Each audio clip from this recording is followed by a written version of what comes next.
Wagwan, everyone. I hope you're doing well. And yes, we have won, man. 4 in 4 for the mighty Arsenal. As you can see, guys, the energy's up. The energy is up. And I am bringing you this match reaction right here, right now. Whew, this is not long after the game, not long after the final whistle. Probably, an hour ago? The game finished around about an hour ago. And here's me bringing you a match reaction, but not just me. I've got my wonderful co-host on the Arsenal show, and you know it is, people. It's King. Bro, how you feeling, man? Nah, I'm gassed. I can't lie. Honestly, like Arsenal 4 win in a row. It's amazing. Honestly, like let's not cap, yeah. We haven't been able to do this since 2004, 2005. That is over 50, I think it's 17 years ago. Like we have to give credit to the managers and the players.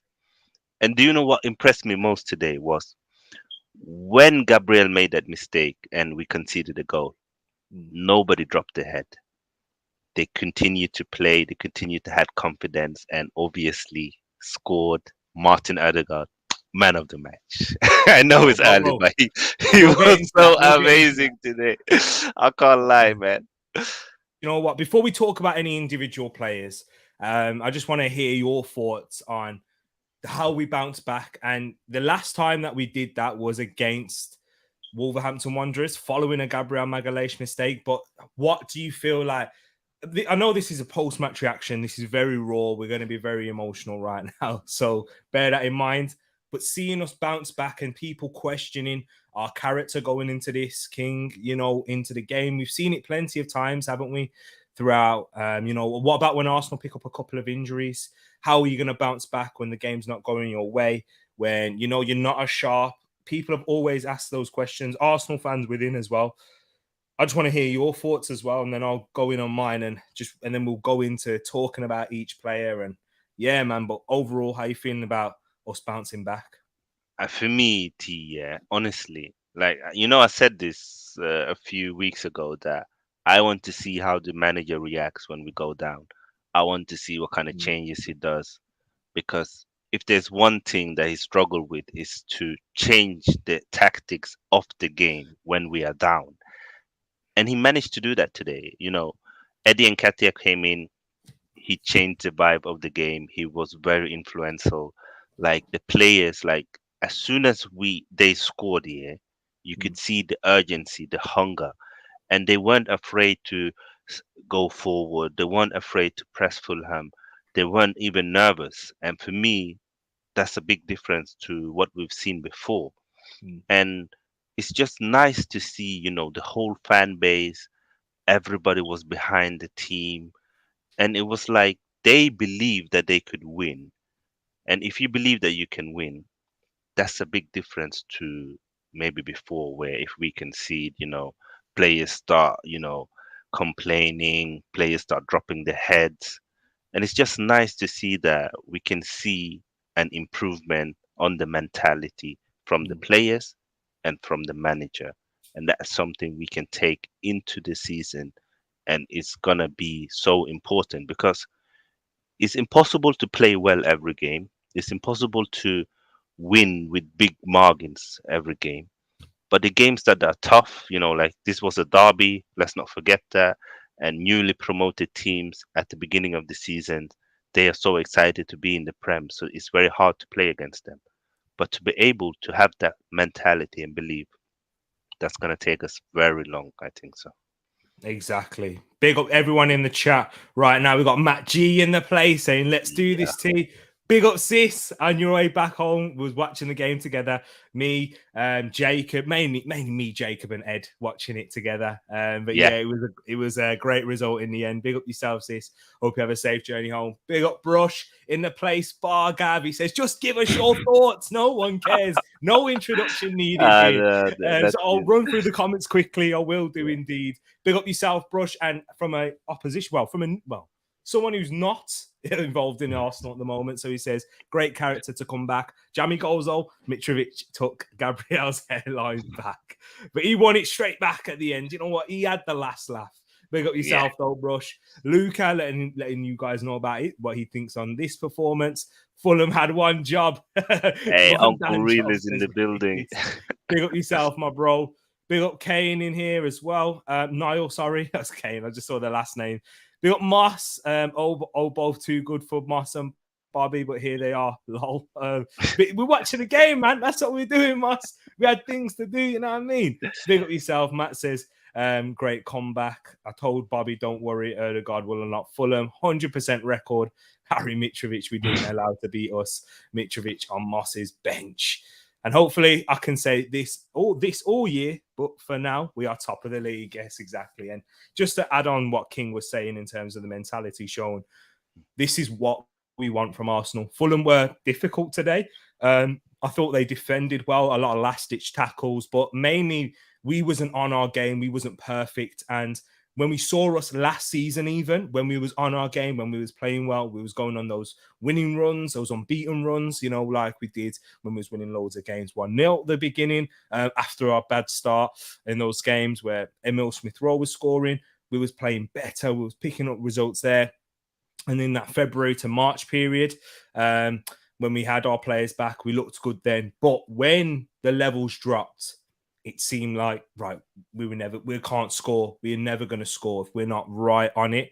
And if we concede a goal, it's game over. That's how we felt. If we look at Burnley when we was missing players, but to see that character and that development within the squad, the growth from this very young side, that's what we want to see, to take that on. It can be, people think, you're at home, so that can be an advantage. But if it's not going well, if you don't have the right culture, the right atmosphere around your club, it can be more of a hindrance in that sense in a game that you're expected to win, because the pressure is on you from the fans and those things. So, man, it's just great to see. And it's just great to see, grabbing the victory when you're not playing too well.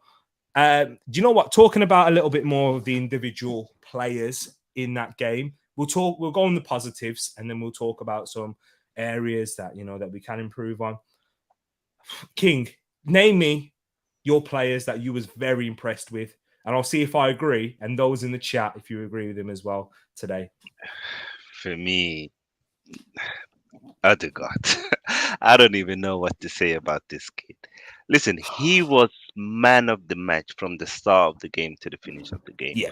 Like the way he was controlling the game, again, his touches, his passing, and his mentality. A lot of people have criticized him and said that he's not captain material. Well, today you saw the captain, Odegaard. He was the one who, when Jesus was about to lose his head, he was telling him to calm down. He was the one who went to Gabriel when he conceded, and he was also the one who went to Gabriel when he scored. Like these Yes. things shows that he's there to lead the team, and he did it today. And for me, that was more impressing. But his game, listen, Odegaard, like if he continues to play like this, we're gonna have a wonderful season, because Saka and Jesus, they weren't amazing today, but we still managed to win, and we still managed to score 2 goals. And for me, Odegaard was amazing. For me, he's my man of the match. I think Saliba again had a very good game. It was a new battle for him to play against Mitrovic, Yeah. and I think he handled it very well. I think Ben White was very good at right back. I think he did very well at right back. He was also for me one of the best players on the pitch. For me, I think them three were the standouts. And I just want to mention as well that I know Gabriel had made a mistake through the goal, but I think he rectified it with his own goal. And also he had some good passes that was helping us. And the last player that impressed me was Eddie Nketiah when he came in. I know he didn't score today, but he gave us another dimension in attack, and he gave us more confidence. And I hope that we can see him start a few games. It would be interesting to see him from the start, especially now where I think Saka was better today than he was in the other games, but also he had a lot of times where he was struggling to get past Fulham's left back, who I thought was very good. the American. I forgot his name, but he was very good for them. What about you? Exactly, man. And I've got to echo those thoughts on Odegaard. What a game. And people question Odegaard in terms of his character, not really his ability. They think, they talk about him. He should shoot a lot more. He should grab games by the scruff of the neck. He should try and take over and make those Ozil passes, because Arsenal fans like to compare him to Ozil, but he's nowhere near as good. But when you see with Odegaard, always speaking about it, the base level he's going to give you, just as you saw from those statistics, 10.97 kilometers covered. He will give you running. He will give you pressing. That's a given. And the only time he won't give you that is when you can clearly see he's not fit. But when his performances aren't quite there, you see the passes aren't quite as sharp. He's not quite getting the execution in those wonderful balls that he was playing. Like, for example, that ball he played to Eddie Nketiah was phenomenal. His feet at times in tight spaces. How dare you question this guy's ability, Arsenal fans and non-Arsenal fans? How dare you question the technical ability of this guy who's been playing football since he was a teenager, right? In professional football, whatever you make of the Norwegian league, whatever, professional football against men who have got to pay for their mortgages when you're at that age shows that you definitely do have the character, definitely do have the ability to do so. To go at Real Madrid, didn't work out, come back, find a home at Arsenal and take it to the next level. How many times, King, have we seen footballers make that big move and then they can never recover back from it? Never. Yeah. All the time. You can name all multiple. Exactly. And so we see exactly. So for Odegaard to come at Arsenal now and face the criticism he has, Arsenal fans be disappointed and saying, "Oh, I wish we got Maddison instead of this guy, Maddison, GA, etc." But then you see the leadership, the character that he's bringing here. And as you mentioned, bro, you said he was the first one to go to Gabriel and say, "You know what? Let's not worry about this. Let's go." He was playing excellent before that, I thought, Odegaard. So. Yeah, man. What would you say your response to that? And then I'll go on a few more. For me, I just feel like Arsenal fan needs to stop being too critical and, put players in a certain bracket. Like, if you can't see how important Odegaard is to us, there's a reason why he's the captain. There's a reason why Mikel wanted him so much when he came on loan. And you can tell, like I've said it so many times, he's not a stat padding player like a Maddison, but he will control the game much better than Maddison. He will dictate the tempo much better than Maddison. And his understanding, his passing ability is better than Maddison. And let's face it, Maddison is older than Odegaard. I don't think people realize that. Maddison is like 2 or 3 years older than Odegaard. Yeah. And he's still stuck at Leicester. Why isn't he at Chelsea? Why isn't he a Man U, City? If he's that good, if he's better than Odegaard and Odegaard is playing for Arsenal, why isn't he playing at a higher level? He even struggles to get into the national team. So, like, for me, people look at goals and assists and determine that's how good you are. They don't look at how important you are in the game and what you actually do. And when I bring up Odegaard and Maddison, it's not to really bash Maddison and say that he's not a very good footballer and that it's the fact that really appreciate what we have right here and in Martin Odegaard. Stop looking for the grass is always greener, the shiny new toy. Guys, yes, there is areas in his game that he needs to improve, but he's 23, and the only real area I see is he needs to shoot more. And if you shoot, you get deflections like that, which Brush said it's a scrappy goal. But if you don't shoot, you don't get a scrappy goal. You don't get those deflections. I think we was talking about this previously, King. Yeah, we did. Like the players that score a lot of goals, like Frank Lampard, the brother literally ate off of deflections, and people talk about him being one of the greatest midfielders in the world. No disrespect, but that's because he took the shot when it was there. He knew when to shoot. He made the right runs, and Odegaard can do that. He was fantastic. And other players that you mentioned, Benjamin White, I think in the first half, I do think that we actually struggled with Ben White in at right back. And it's not because of him. I think it's because of tactically and stylistically where we were missing a Zinchenko. When you played with a Zinchenko and a Ben White, I think you mirror a lot and you have balance. Whereas if you play with the Ben White and Tierney is someone who's going to play a lot more wider and be a more traditional fullback who's going to get chalk on his boots, try and overlap Martinelli. And in that sense, it was quite making us heavy on that left. And it was dragging it all towards there. And it made it quite predictable. And it was difficult to really create much on the right because you didn't have that balance. So, yeah, and I do think that was happening. But then I think there was a change at halftime. They must have said something which made Ben White, he was a lot more adventurous, taking on, driving forward. And he was taking on players as well. I was going to say, I saw another side from him. He was dribbling, in the second half, you are right to bring up, he was phenomenal. Saliba thought tidy in possession. There was that one moment where it was after the mistake as well, when Mitrovic was closing him down. Little Cruyff turn, little Ronaldo shot. It was nice to see. And then he put in a pinpoint pass. I think it was out to Saka or someone. Yes. Yeah, because it was actually, it might have been Martinelli, but them two at that point, they were switching so much, it was quite hard. And I think that made it difficult for Fulham to really know what they're expecting as well. Is there anyone else? I thought Xhaka was decent once again, didn't really put a foot wrong. Yeah. He could have scored again, you know. Yeah, with that right. I'm telling people he could be an FPL asset, you know. Just 5 million. Hey, King's definitely got some FPL. You know what? Listen to King in the FPL sense. Even if you don't listen to himself, you should listen to him. But yeah, man, when it comes to there was some good performances out there. Before we go a little bit further, let me see what everyone's saying in the chat because it's popping off right about now. And we got to hear. So big up my brother Roland in the place. He's saying big up Tereak and King. Hope you're keeping good, my bro.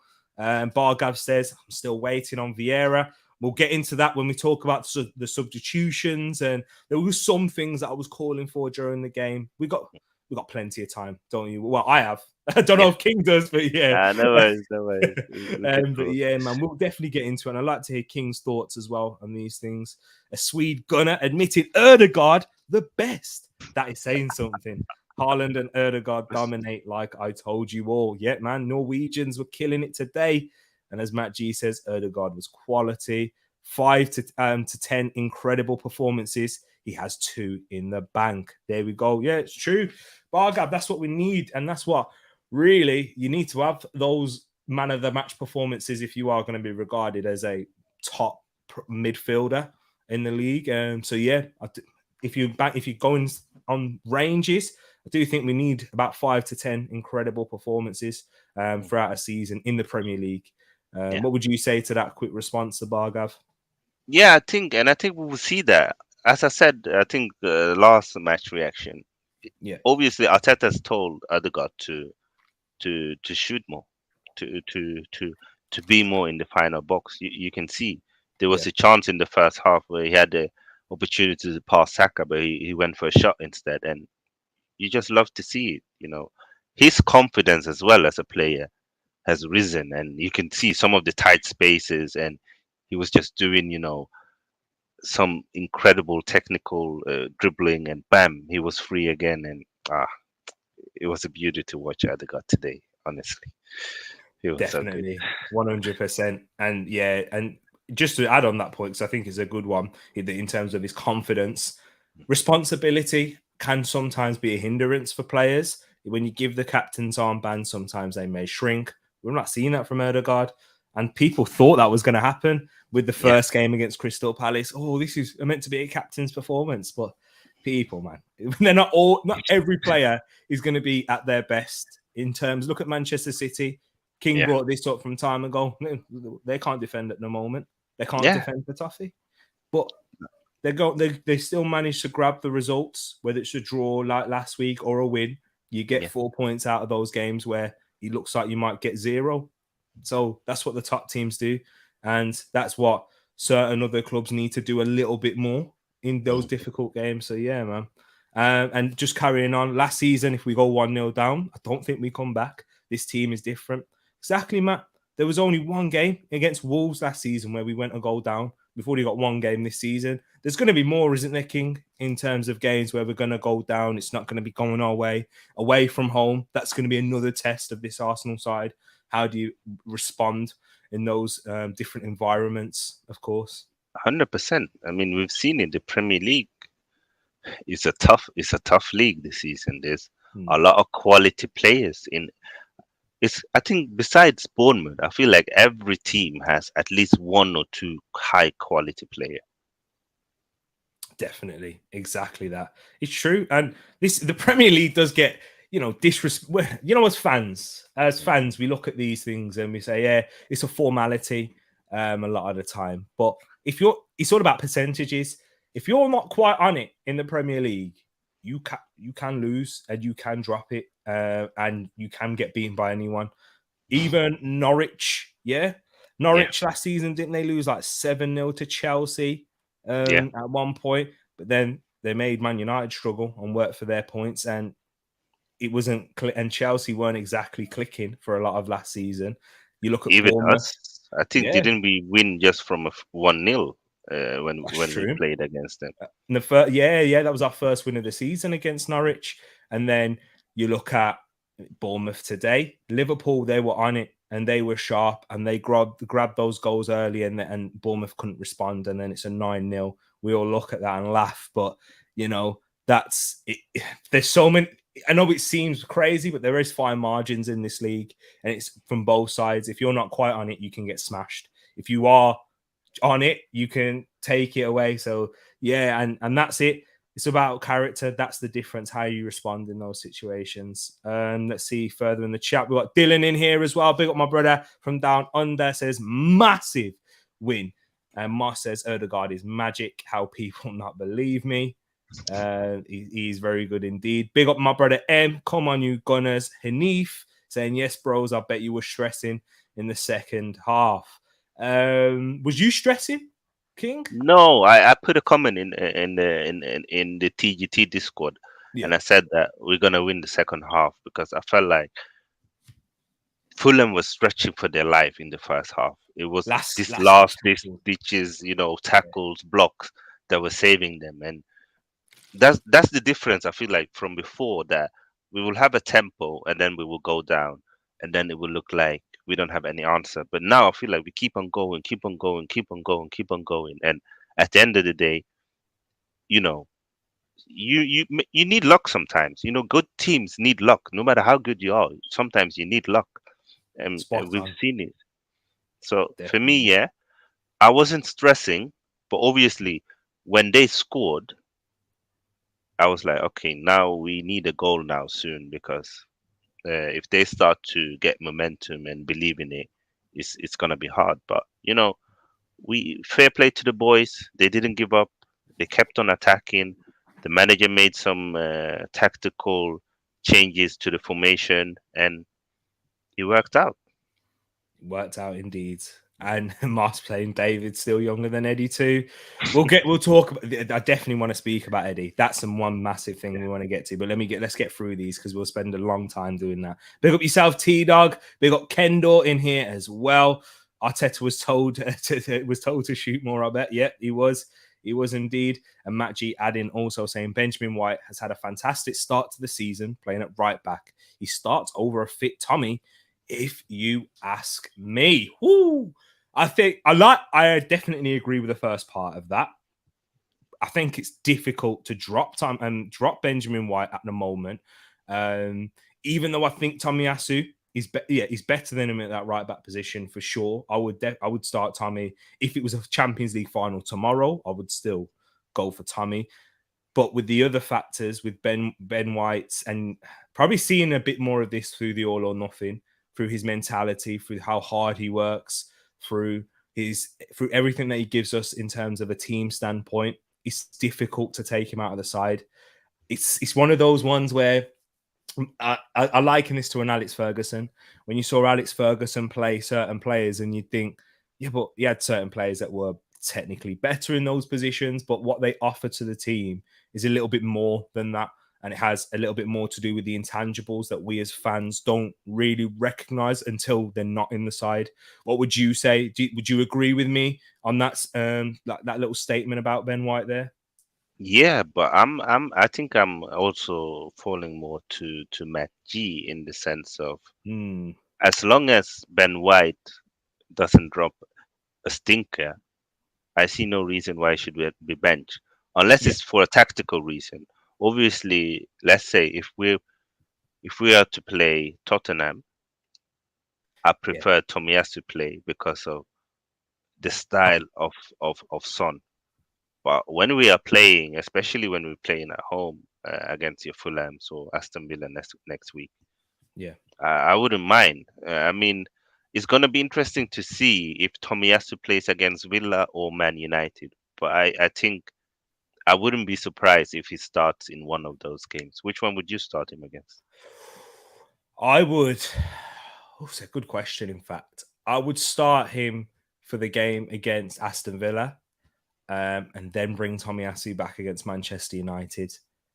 It's a good. I think in terms of how the game state will be, I can't see Aston Villa really going down the wings a lot, and trying to trouble us in that sense. And I think Benjamin White, when we're ball dominant, when we're in a game where we're going to dominate possession and we're going to have the illness to attack, I think Ben White is good in that sense where he can drive through the middle. He's very much, once again, talking about character, he will go forward. And we saw that on a few occasions in the second half.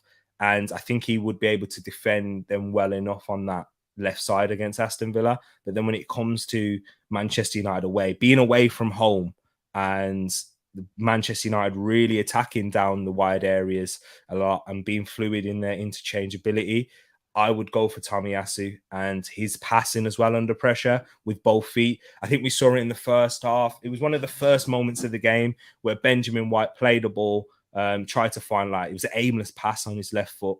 I think Tomiyasu is excellent on both feet in that sense. When he's being closed down, he can play out of those tight situations at right back a little bit better. And the final bit on that is I think that Saka performs better with Tomiyasu at right back too. What about you? What's your? So you asked the question, and I like it. But what's your thoughts on that? Yeah, I think I would start Ben White against Aston Villa. Yeah, I would, and then against Man United, I would start Tomiyasu just because I think it's good as well to for the squad harmony yeah, to make sure that the players that are near to be starters, which Tomiyasu is, that they get minutes as well because we don't want their mentality or happiness to drop. yeah. And it's a long season as well. We don't want them to start from zero. We want them to That's have it. a few games in their legs. If we are to wait until September, when the Europa League starts, I think it's a bit unfair. Yeah. You want them to have a few Premier League games in their legs. So yeah, I would do that.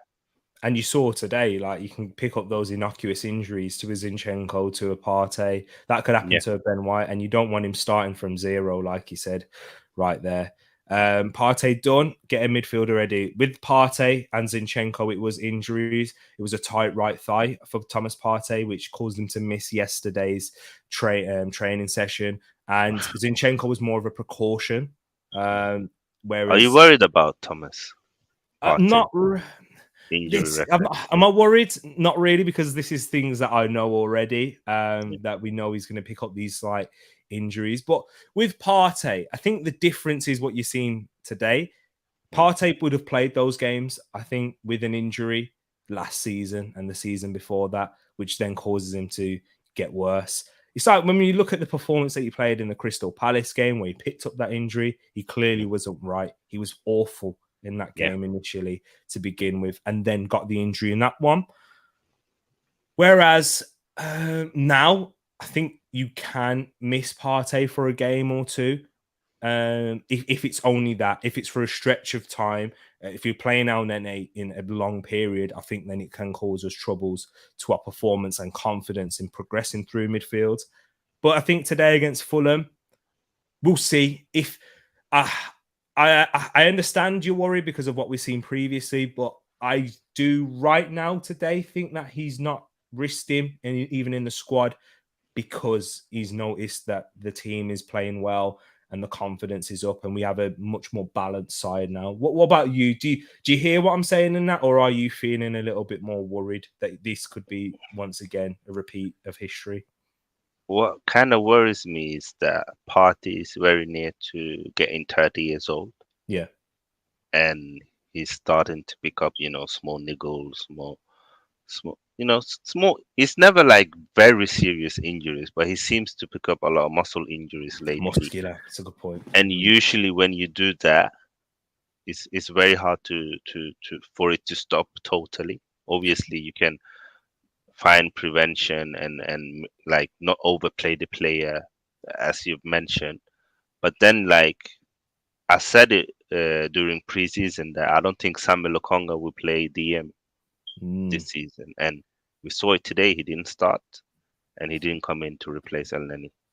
So for me, I hope we can get one more body in, and I would like it to be someone who can play either as a lone six or in a double pivot, because I do feel like our team is so flexible anyway. So if we were to play with a double pivot and Sinchenko is starting, it's not much difference anyway, because Sinchenko can play in midfield. He can play in the left-sided eight role, Yeah. and the other central midfielder can cover for him instead of the opposite.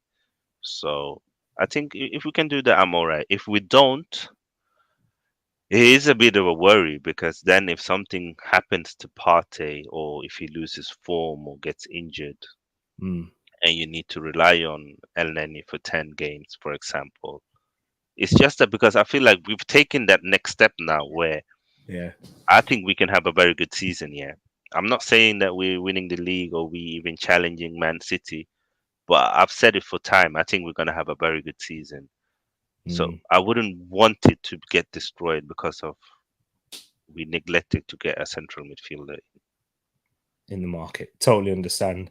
Mr. 200. I like this comment. This one made me chuckle. And there's another one that made me laugh as well. Heard people say Odegaard is a Rolls Royce of a player. Now, a roller is just for show. Odegaard is an AMG. If you know your cars, people, you know exactly what Mr. 200 is saying. And I've got to echo those thoughts. Rolls Royces are just for show. You don't see them come out maybe for a little, wedding, rented out, those things there. But Mr. 200, I like that indeed. You are right. Kendall says Carlton Cole in the flesh. Talking about King here. That's the other one that made me laugh that I saw. Interesting. I like that one. Carlton Cole. What's my lookalike, Kendall? Come on, can you do that? Don't give me Dele Alli. I had that. I had Oxlade Chamberlain. I had those. Let's not do the light skin agenda thing. You know what I mean? But, well, most likely the person that's going to look like me is going to be light skinned anyway. But you guys, you're not here for that. You're here for a match reaction. Hanno in here saying dirty cheats. Is that what we are now? Is that to us? Yeah, I don't know. I could If it is, potentially. I like it. I like it. If people look at us as we are dirty, it's a new thing. People used to look at Arsenal as a soft team. Yeah, So it's true. Hey, big up Moss as well, my guy. Thank you so much. And guys, check the link in the description. If you want to vote for your best content creators, you can vote for Moss. yes, guys, make sure you vote for Tereak. I'm telling everyone, vote for Tereak. Even if you want to vote for me, vote for Tereak. I want him to win this. I really appreciate it. Now, guys, it's a community over here. There's plenty of people you can vote for. You can still vote for me. There's plenty of categories. So you got to vote for King as well, right? There's FPL ones. You can vote me for FPL. That's fine. Yeah, Vote that's for me the one. FPL and Tariq as Yeah. best You new got Moss as content. well. There's other Yeah. FPL categories. Big up each and every one of you. Yeah. I really appreciate that one. Bobby was stressing and Moss was not. Hey, big up, man. Tell me about it. We got the W. Just you have to in those games. And to this comment as well, he says, bros, you don't change a winning team with the demands of the Premier League and with how the level that each team is at now, and that's mainly because of the scouting, the recruitment of a lot of Premier League teams has improved massively. The money that's coming into it, so you're able to attract a lot of top talent throughout Europe from even sides that you would never imagine from before. Nottingham Forest are about to sign a left back from Atletico Madrid. People, that's an Atletico Champions League team that's about to go Forest, and that's why I do believe that you will need to change in certain games tactically, because they're going to be knowing your weaknesses. They're going to be trying to go on there and attack those, and you got to negate their strengths. Look at Pep Guardiola. I know it's a bit of a special team right now in terms of City and a unique team by themselves. Pep Roulette, I know it has an hindrance for us FPL players, but Yeah, it really does help City in making them unpredictable in certain games, because Mahrez is going to give you something different on the right than a Foden will, or when a Sterling was previously there. yeah. And then you've got the Or likes of Gundogan, Jesus. exactly, Yeah, Zinchenko, and yeah. those things. So I do think you need to have that element of unpredictability and rotation to keep players fit, sharp, and just as the things that King said earlier on as well. What would you say in response to that? Do you agree, disagree? Yeah, I always said that when it's just one game a week, if it's not broken, Yeah. you don't have to change it. I totally agree to that. But we are starting to get into a period of the season where it's going to be 2 games a week, it's going to be 3 games a week, and you need to make sure that your squad players are sharp and informed, and they can only be that if they're playing. Like Hmm. we can't. We saw that with Eddie and Nketiah is the perfect example why you need to play your squad players, because last season when he was just getting 5 minutes, 10 minutes, he wasn't scoring. But as soon as he was getting an opportunity, we saw a new Eddie that we hadn't seen before, and he was scoring goals, he was getting assists, he was playing well, and that's it. And that's why Man City has been so successful. Because as you mentioned, sometimes it's Kyle Walker, sometimes it's Cancelo, sometimes it's Zinchenko, sometimes it's Gundogan, sometimes, it's Bernardo Silva. Even Kevin De Bruyne is benched sometimes. And as good as he is, if you can bench him, surely you can bench any Arsenal player. Spot on. I think it's an excellent point you brought up there as well about the Eddie and Katie one. That's one that I've really seen and started to learn since Eddie came into as well. Big up Muncie saying, "We are catching you." He's a Manchester United fan. Big up yourself, man, each and every Listen, time. it's in 1 week until the game against them, innit? Yeah, exactly, man. Hey, big up Aled in the place right now. It's been a long time, my bro. We need to get you up on the channel for sure, man. And he says, "Yo, my bro, top of the table, Miss Phil, good mate. Arsenal looking very professional in their output. Hope all is well, big bro. Keep subscribing to my big bro. Works his socks off consistently." Hey, Alid, man, you're a top guy. You're honestly, you are one of my favorite content creators, and it's coming from a Liverpool fan. You know, you're a Liverpool fan. So big up yourself, man. Go subscribe to Clock Talk TV as well. I know a lot of you people know him. We've done like shared stream. I've streamed on his and streaming on mine at the same time. He's been on the channel. It's not been for a while, so you new subscribers are like, "What are you talking about? This spreader for? I ain't seen him for a while." That's my fault, and that's because life has come for both of us. Busy and that. But Khaled, definitely come on here soon. You're a top guy, man. Thank you for that. And let's go. Do you know what? Now we're going to move on into further on in the game, and then before we talk about the substitutes and the impact that Eddie made, in particular, when substitutes, let's talk about some other players that weren't quite at it in my eyes. Bukayo Saka. What was your thoughts on his game, King? Oh, I said it, like Fulham's left back was excellent today. He was probably their best players, and that was because Saka was struggling. And I don't know, something is seems a bit weird with Bukayo, because he's trying. He's not hiding. He's trying to take on players, but he doesn't look sharp. Hmm. And I'm not sure if it is because last season he played so many games for us, and it was the Euros. He hasn't really had a proper rest, and this is why when we've been linked to Neto or Rafinha, I've said that I want that kind of winger to come into the club, because clearly we need to rest him. He needs to rest, but right now, I hope the next game, if I'm honest, I hope Eddie starts, and I hope Jesus plays on the wing. and Okay. and I would rest Saka actually. What's your big reason for that? I would rest him so he's 100% fit for the Man United game, Yeah. because we're gonna need him. It's a long season, so like rest him one game, give him like a full week where he doesn't play, and Eddie needs to play more. Like from what I see from that guy, we've not seen the best from Eddie yet, and we won't be able to see the best from him if he doesn't start games. Yeah. So I know a lot of people are very skeptical to Eddie Nketiah. That they don't really rate him. They don't really see what's so special with him. But I've totally changed my mind on that kid. Yes. Yeah, no, honestly, I'm honest. I gotta hold my hands up. I I didn't see that he had that X factor, but he has. He's stronger than before. His technical ability seems to have gone up actually, which is very rare to see. And he's hungry for goals. He wants to score, and he deserves to play more. I don't know if you agree, but for me, I want to see more from Eddie. I mean, we gave 100. him that contract, Tariq. I don't know. Some people say 100 it's grand, yeah. 100K. Some people say no, it's just when he scores and bonus and all of that. But Yeah, we gave him a big contract regardless. We convinced him to stay. He had options. If you do that to a player, also you have to be fair to him at some point and give him minutes. definitely. And you know what? We'll talk about Eddie right now because I was thinking most of the game was at 1-1.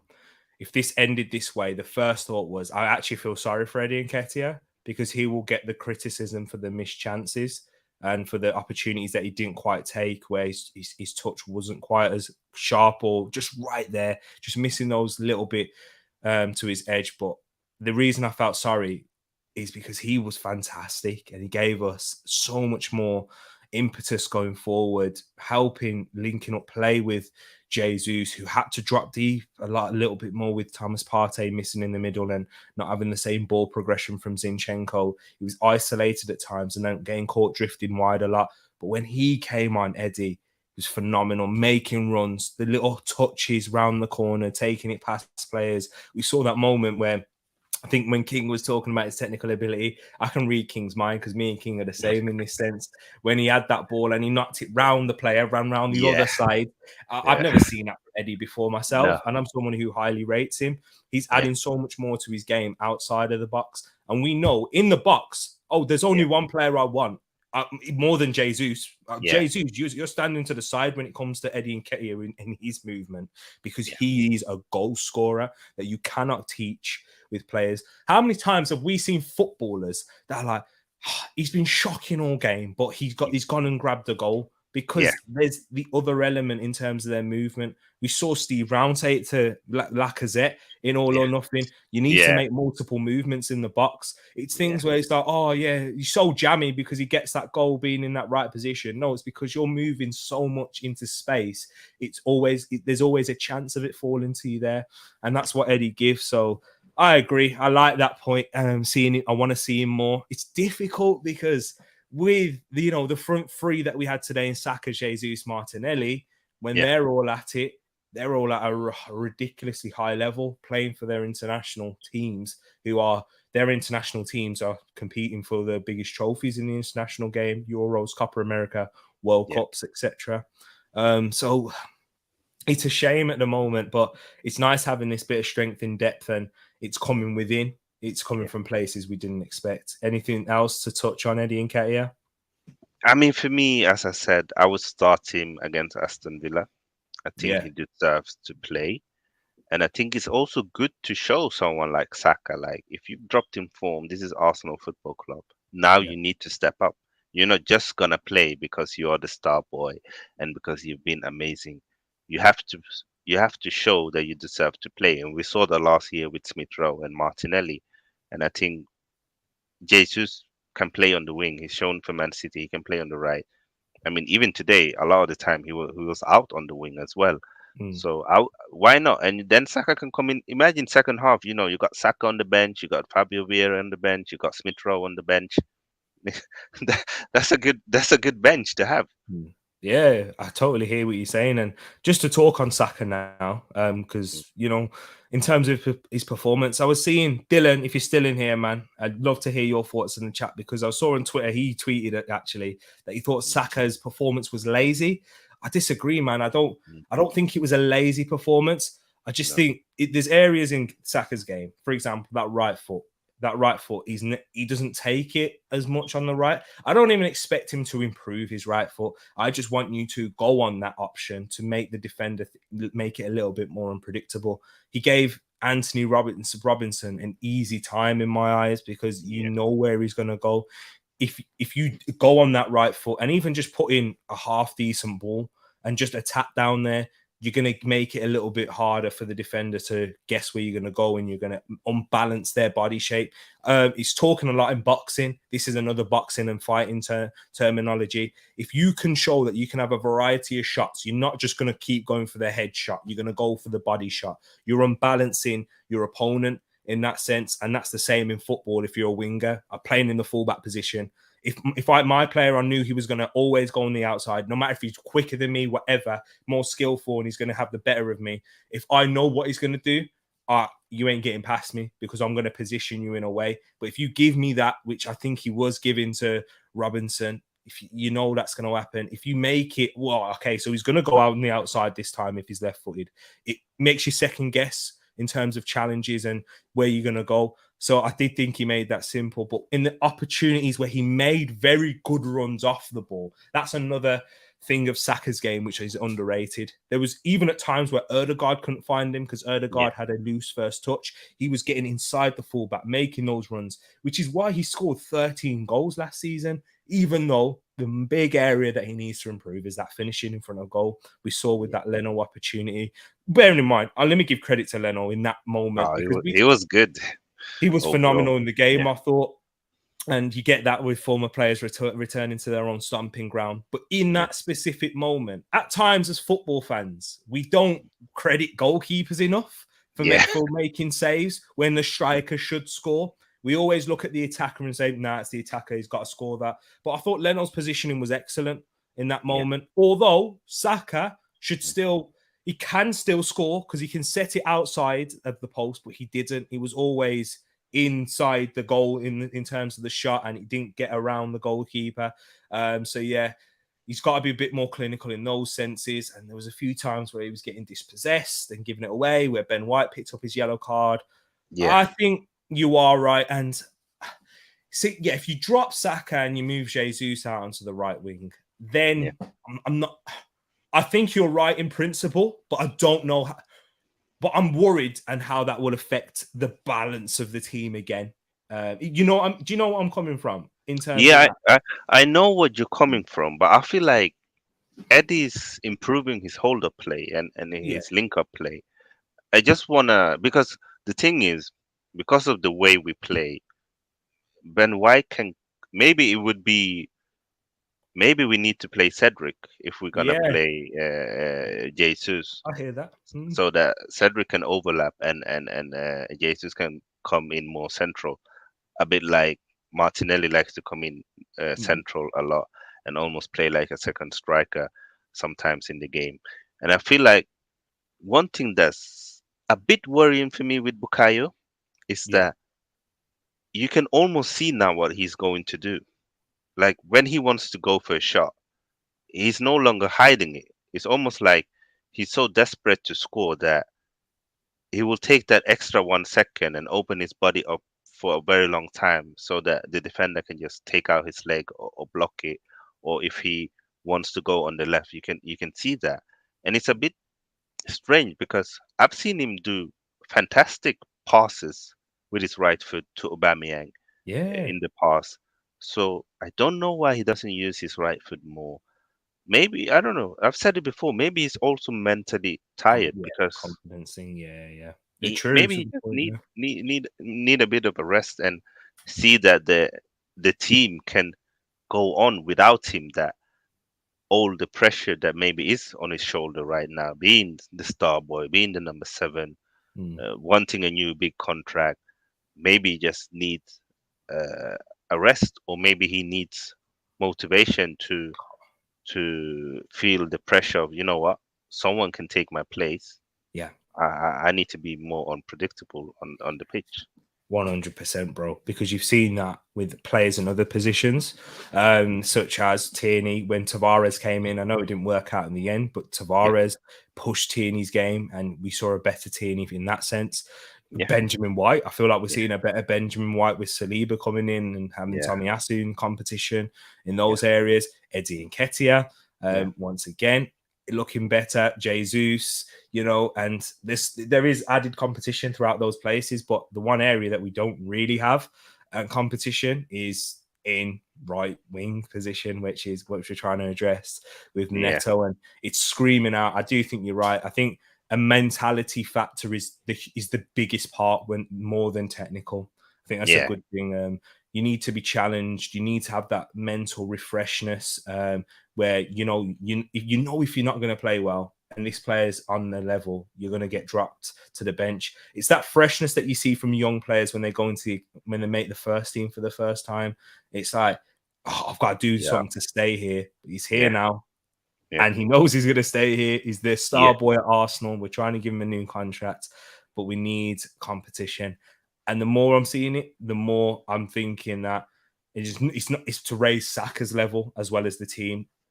We need that winger to come in, whether it's Neto, whoever. The more the days go on, it's less likely to be Neto in my eyes. But I think I was quite confident that Neto might join us, but I'm not as confident anymore. Yeah, maybe, you never know. Like it's football; anything can happen, and we've seen stranger things.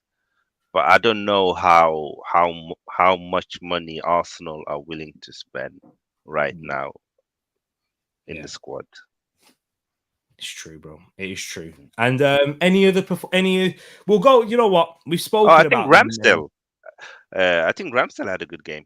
Yeah. Do you know what? We'll go through like a player ratings towards the end, actually, so we can really deep dive on each player. Yeah. But I wanted to before I got a question, actually. But let's go through the chat, because there's plenty we still need to get to. Big up each and every one of you right now.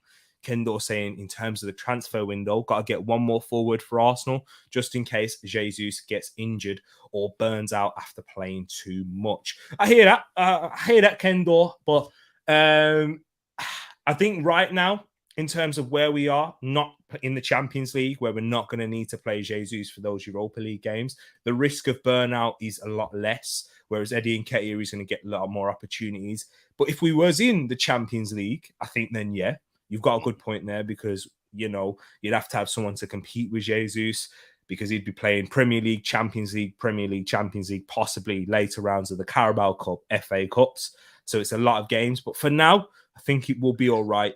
This season, next season, if we make it into the Champions League, might get a little difficult. If he gets a big injury, then January we would have to look in the market. But that's like with any team and any key player in every single team. If De Bruyne picked up a big injury, or let's think of anywhere else, a Cancelo, it'd be a problem for them. Do you know what I mean? And that's the importance. Would you agree? I agree. I even think City squad is a bit thin this season. See the bench. Yeah, that bench didn't look like a City bench. I was surprised. I think only Alvarez and Gundogan were the one I was looking at with quality. Otherwise, it was like Palmer and some of the guys that were on the bench. I don't even know about them. Yeah. So that's going to be interesting to see how they deal with that. Yeah, exactly that. And they've got Champions League to compete with, even though their group is. Yeah, but later on, from February, when it's the latest stages in Champions League, it's the latest stages in the FA Cup, the league. That's the questions. Yeah, it's true. What's Moss saying here? Oh, the draft. Oh, is it in terms of the draft right there? Giving you the draft results in the comments. We got my brother Niger saying, "Oh yeah, now my people, another 3 points. Ugly win. So man of the match. We move. Smash the like. Big up now. Big up my brother right there. Another one. Yeah, you haven't. You know what? I don't think you made an appearance on this channel yet, my brother Niger. Bro, we need to chat. But it's difficult, man, with the midweeks and that, because we've got different times. And, well, I know we're in the same country, but we've got different times. But once, bro, we need to get together, bro. We need to, for sure. I'll hit you up for sure, man. And I'm in first place. Oh, I'm edging it over Matt so far. I ain't even looked at my draft team. I can't lie. I need to see it. But top of the league, just like Arsenal. Jallo is better than JD. JD couldn't even score the pen. What's happening with him,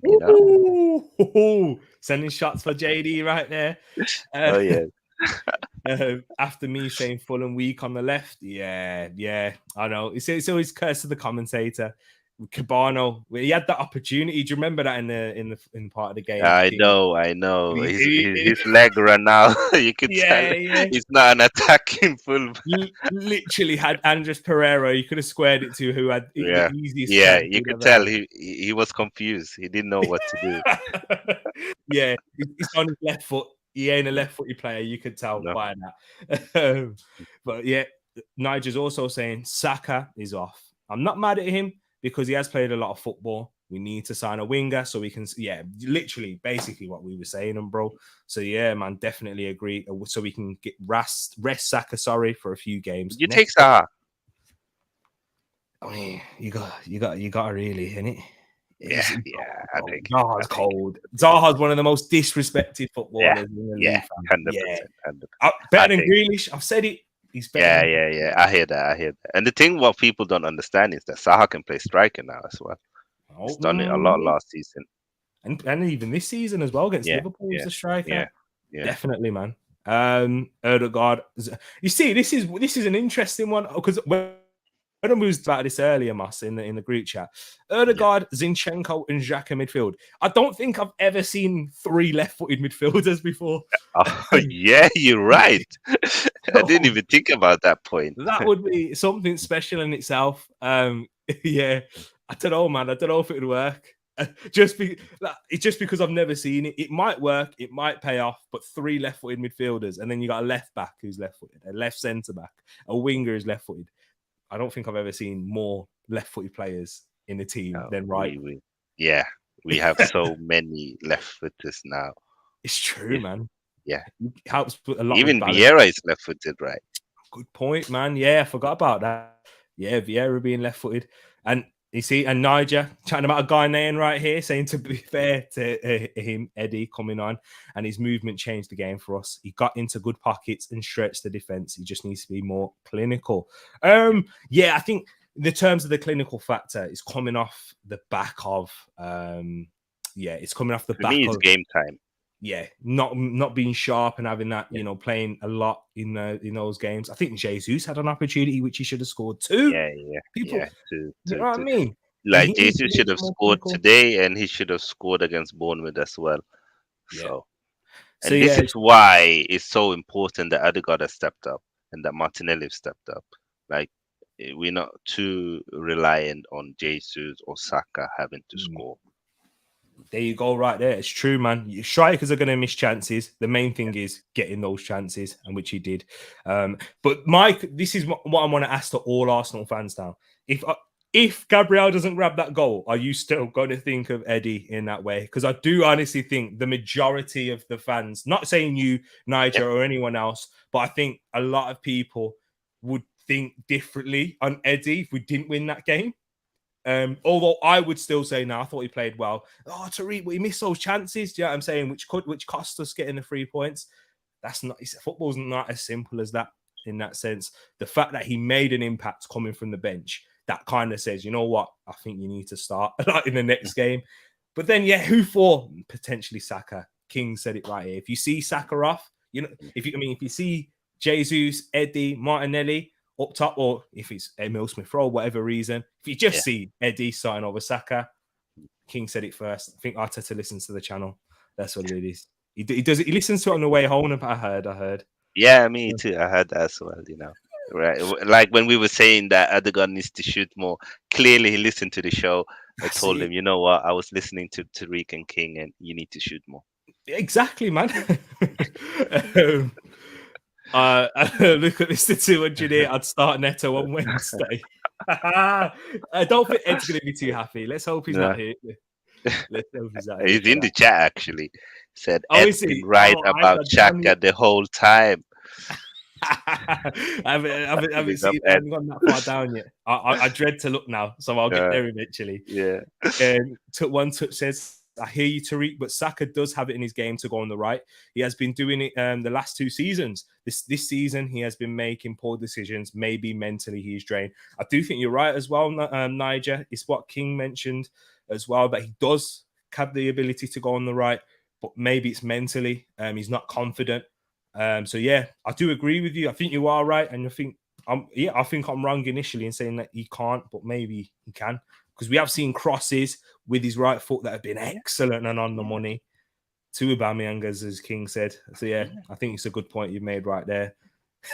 Please no, dead Cedric. He wants. Aye, man. He's so disrespected, Cedric. He is, man. Cedric was only bad when Tavares was on the other side. They do not suit each other. But when Cedric and Tierney were together, he weren't that bad. Come on. No. And he offers us something else. Like he's good at going forward, and he likes to overlap. Like obviously, he's not the best on one-on-one defending, but I think with Saliba now, like I'm calm. With that goal, he's so good, Saliba. You know, it's funny because a lot of the critics towards Saliba before was that he wasn't the best at defending, but obviously we can see that he's a quality defender now. Yeah, definitely. My only thing that really with Saliba that I want to see levels is improve is his aerial ability. Yeah. That's 100%, it. 100%. Which you know, guys, you know, if there's any United fans, what was that, bro? I think it's gonna come with age, the aerial thing, because he's just 21, yeah. And people forget that a lot of the thing with aerial duels is timing and understanding on when you should jump. Yeah. It's true. Very true. Exactly. But yeah, so that's the thing with Cedric. He would have cover with Saliba, like King said, and he would give us a little bit of balance. And this is, I don't even want to bring this up because this is going to help King's agenda even more. When Cedric played against Luis Diaz in the same game when we lost 2-0, he kept us certainly with Diaz quiet. In that sense, I'm just shooting myself. Colombian Pepe, I'm saying. He scored 2 goals today. I didn't see Kulisevsky. Yeah, like he's a moment's player. You know, I've said it. You know, I haven't seen the goal yet, they score bangers and then they go missing. Nah, I'm joking. I haven't even seen him yet. He could have had one booted off of his face and went in, and then probably could have like literally fell over the ball and when it goes in. I ain't seen it yet. Just quickly, can you believe that Liverpool scored 9 goals and Salah didn't have any goal? Bro, I cannot not talk about this, about my captain right there. I cannot not, because this is disgusting. How 9 goals and no Salah contribution? You know, worst thing was Tereak. I was in the gym, and then when I saw that Liverpool scored 9 goals, I'm like, yes, I'm cooking today. And I'm scrolling down. I'm like, okay, not the 9, not the 8, not the 7. Never. What? He didn't score. Oh, he didn't assist. I was like, no. How's that possible? Do you know what's probably worse? Ed's taking Trent Alexander-Arnold out of his team. I told him to not do that. I actually told him, do not take out Trent before Bournemouth game. Like, guys, the best tips in FPL is be patient. Yeah, I started the season awfully, but gradually I'm getting my ranks up. Like, just be patient. Like, Liverpool weren't gonna lose every game or draw every game. At some point, they were gonna start kicking on. Exactly. It's a big. Do you know what? It's a good point, Moss, because I was thinking differently earlier towards the week, but now I'm starting to see. And if you're listening, people, Moss has said a midfielder is more important to have than Neto. I don't know now. I really don't know, because if anything does happen to Saka, or Saka doesn't increase this level of performance, it's difficult to see someone that can come in for that position. Whereas, we've still got Sambi Lokonga. Let's not forget, we still got El Nene. We're missing Partey. Zinchenko, as you said, can cover in that position too. I think we were unlucky that Partey and Zinchenko missed the game at the same time. Yeah, definitely. Yeah, it's a very good point, because usually what people would say is, if Partey is not fit, then Zinchenko can come in the midfield then too. So yeah, he covers a lot of the same positions as Thomas Partey from when he plays in midfield too. So we'll have to see, man. We'll have to see if we do get one of them. I mean, if we picked up one player being a midfielder, I will be okay with that. Or if we picked up Neto, or a mid or a winger, I'd be okay. I don't see us getting too realistically, and it's disappointing in a certain element, but I hear what you're saying, Moss. I hear that. It's Yeah, interesting. I want to. Do you know? I'm going to slap a poll actually on that. yeah. Oh, yeah, I'm that's a good poll, going to actually. slap a poll. Yeah. What position do Arsenal need to come? Whilst I'm putting this poll up, bro, what is there anything else that you wanted to mention in that? For me, yeah, I think they are as important as each other.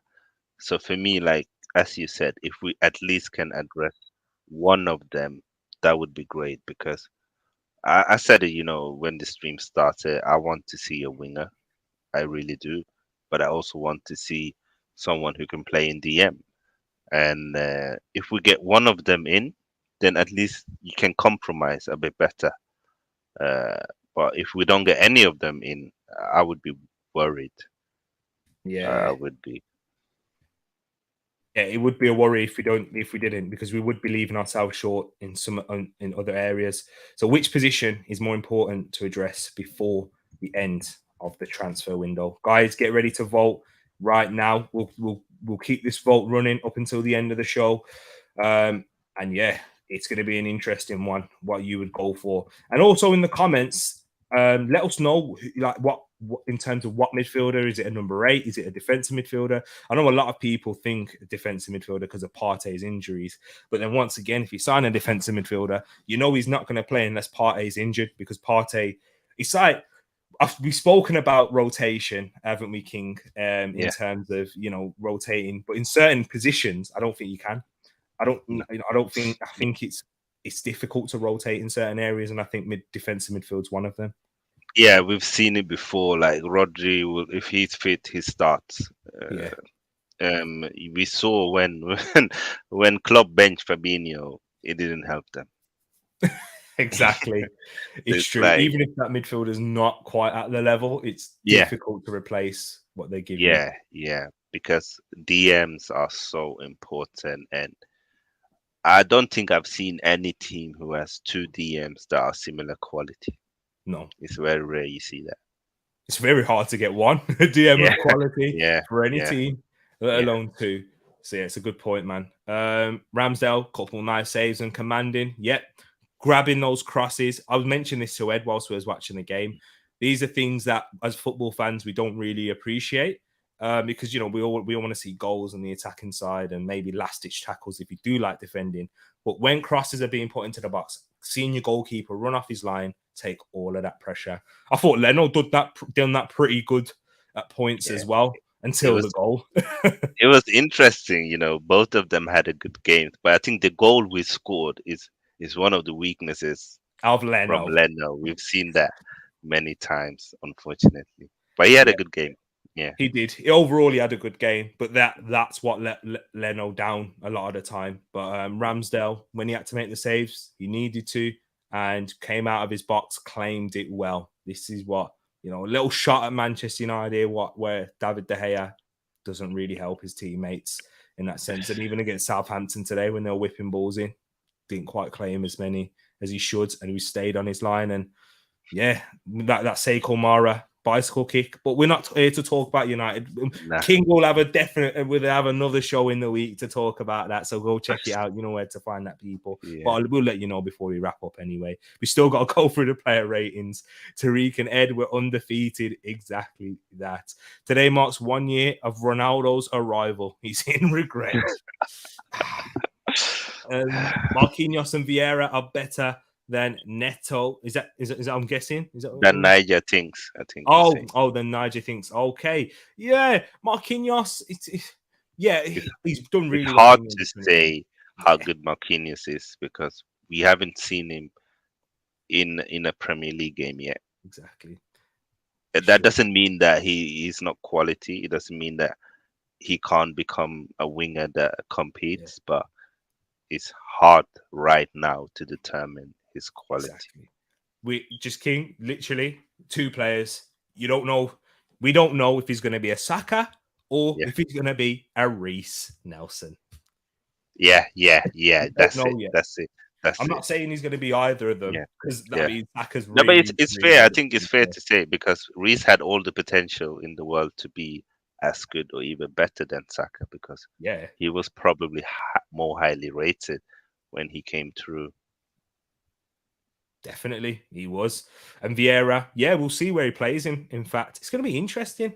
Yeah. But yeah, before we go into the player ratings, but let me just big up everyone else's comments in the chat as well. We've got plenty coming through. Just about to watch a film. Hey, don't worry, man. Yeah, catch up whenever, and that's the same for any of you guys. Big up Saini in the play, saying thoughts on Saka's start to the season. Yeah, we mentioned it, Saini.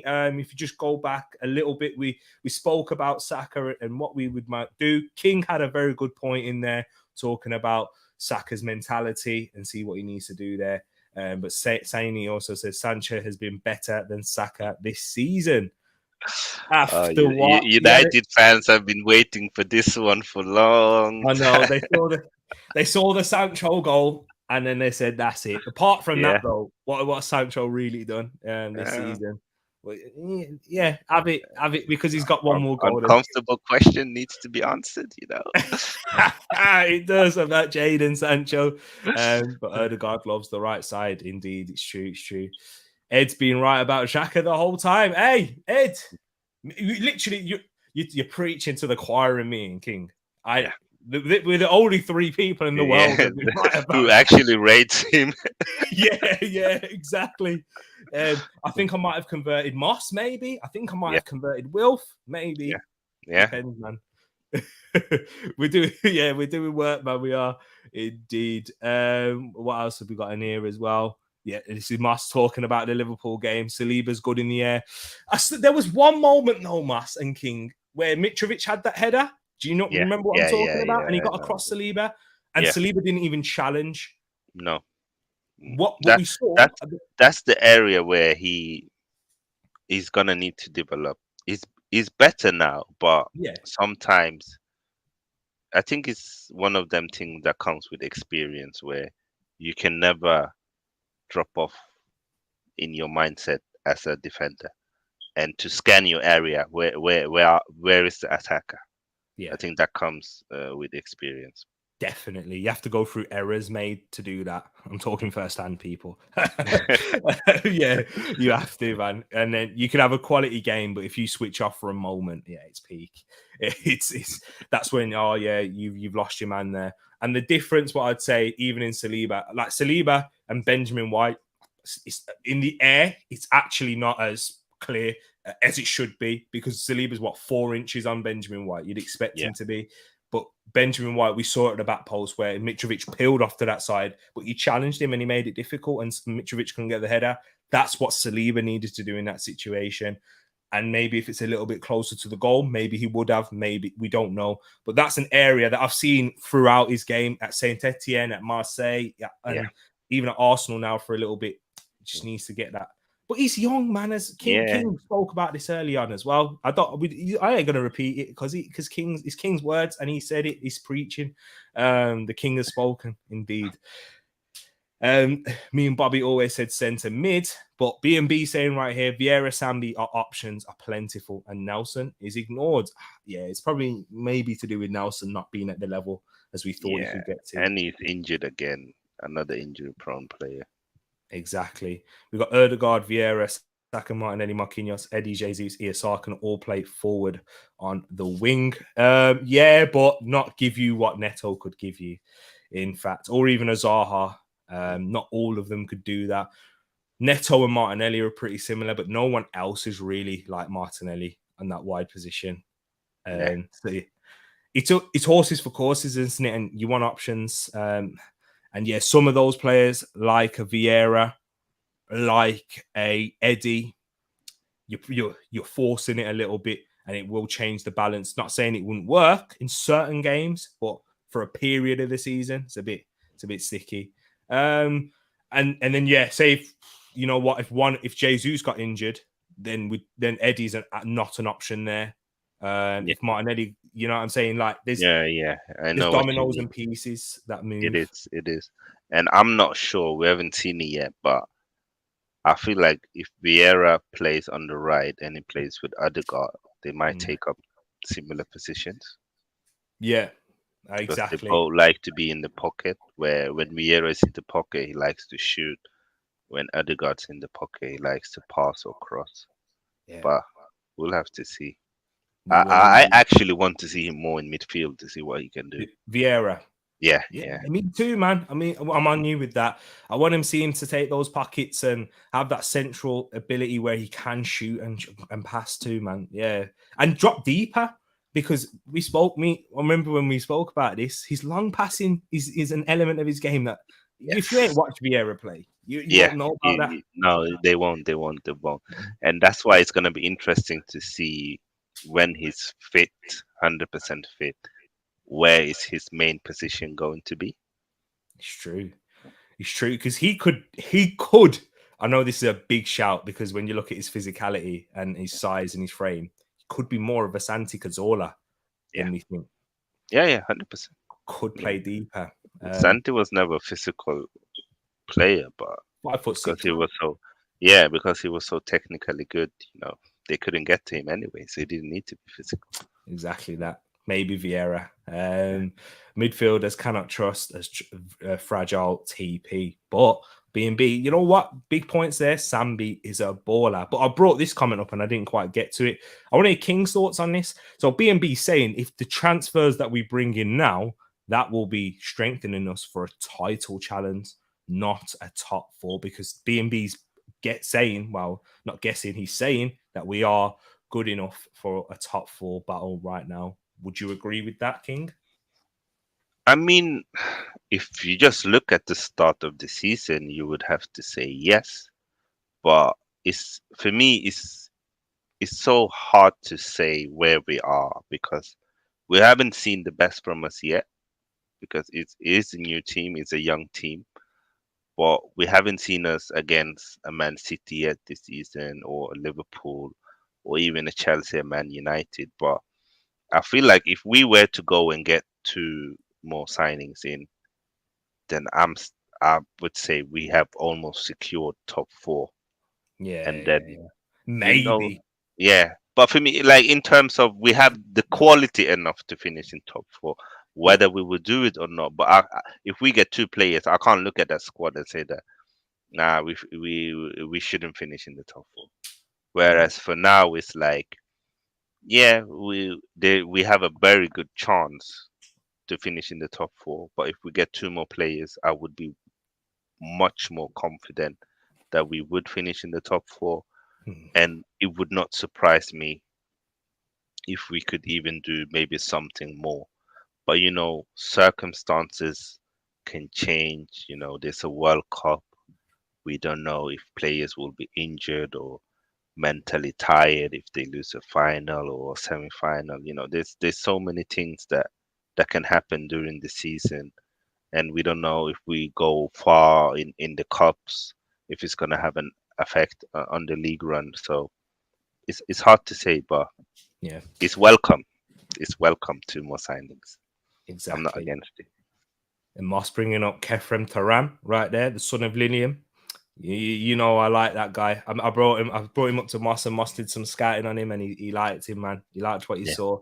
Seiko yeah, Fofana, that's someone. I know we're turning this like a transfer podcast at the moment. We got deadline day, which I'm planning something big for that. By the way, people, ah, I ooh, want to do like a long stream. Like when I finish work, I want to do a yeah, long stream where we have different people coming in. You don't have to stay throughout. I'll just be streaming. I'll be chatting. I mean, I'll even give the reins to people like King if he's there, and I'll be like, yeah, let me grab my food. yeah.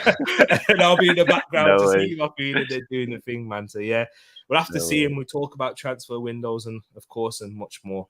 So yeah, Yeah. stay tuned for that. But in terms of the match reaction, back again. So let's move. Let's see what you guys are saying about this in terms of the game. If you mug off Ben White today, I'm going to get angry. B&B, I ain't mugging off. King ain't mugging off Benjamin White either. I think Moss will. Moss says he needs to watch more videos and other Arsenal fans. Benjamin White was quality. We spoke about that a little bit earlier. The agenda against Benjamin White needs to stop. Yeah, he is a quality player. Like people need to put some respect on his name. Like I Yeah. get it. He like if Benjamin White came to Arsenal and he cost 20 million, and he said that Vieira is his all-time favorite player, Yeah. then the agenda against him would have been so different.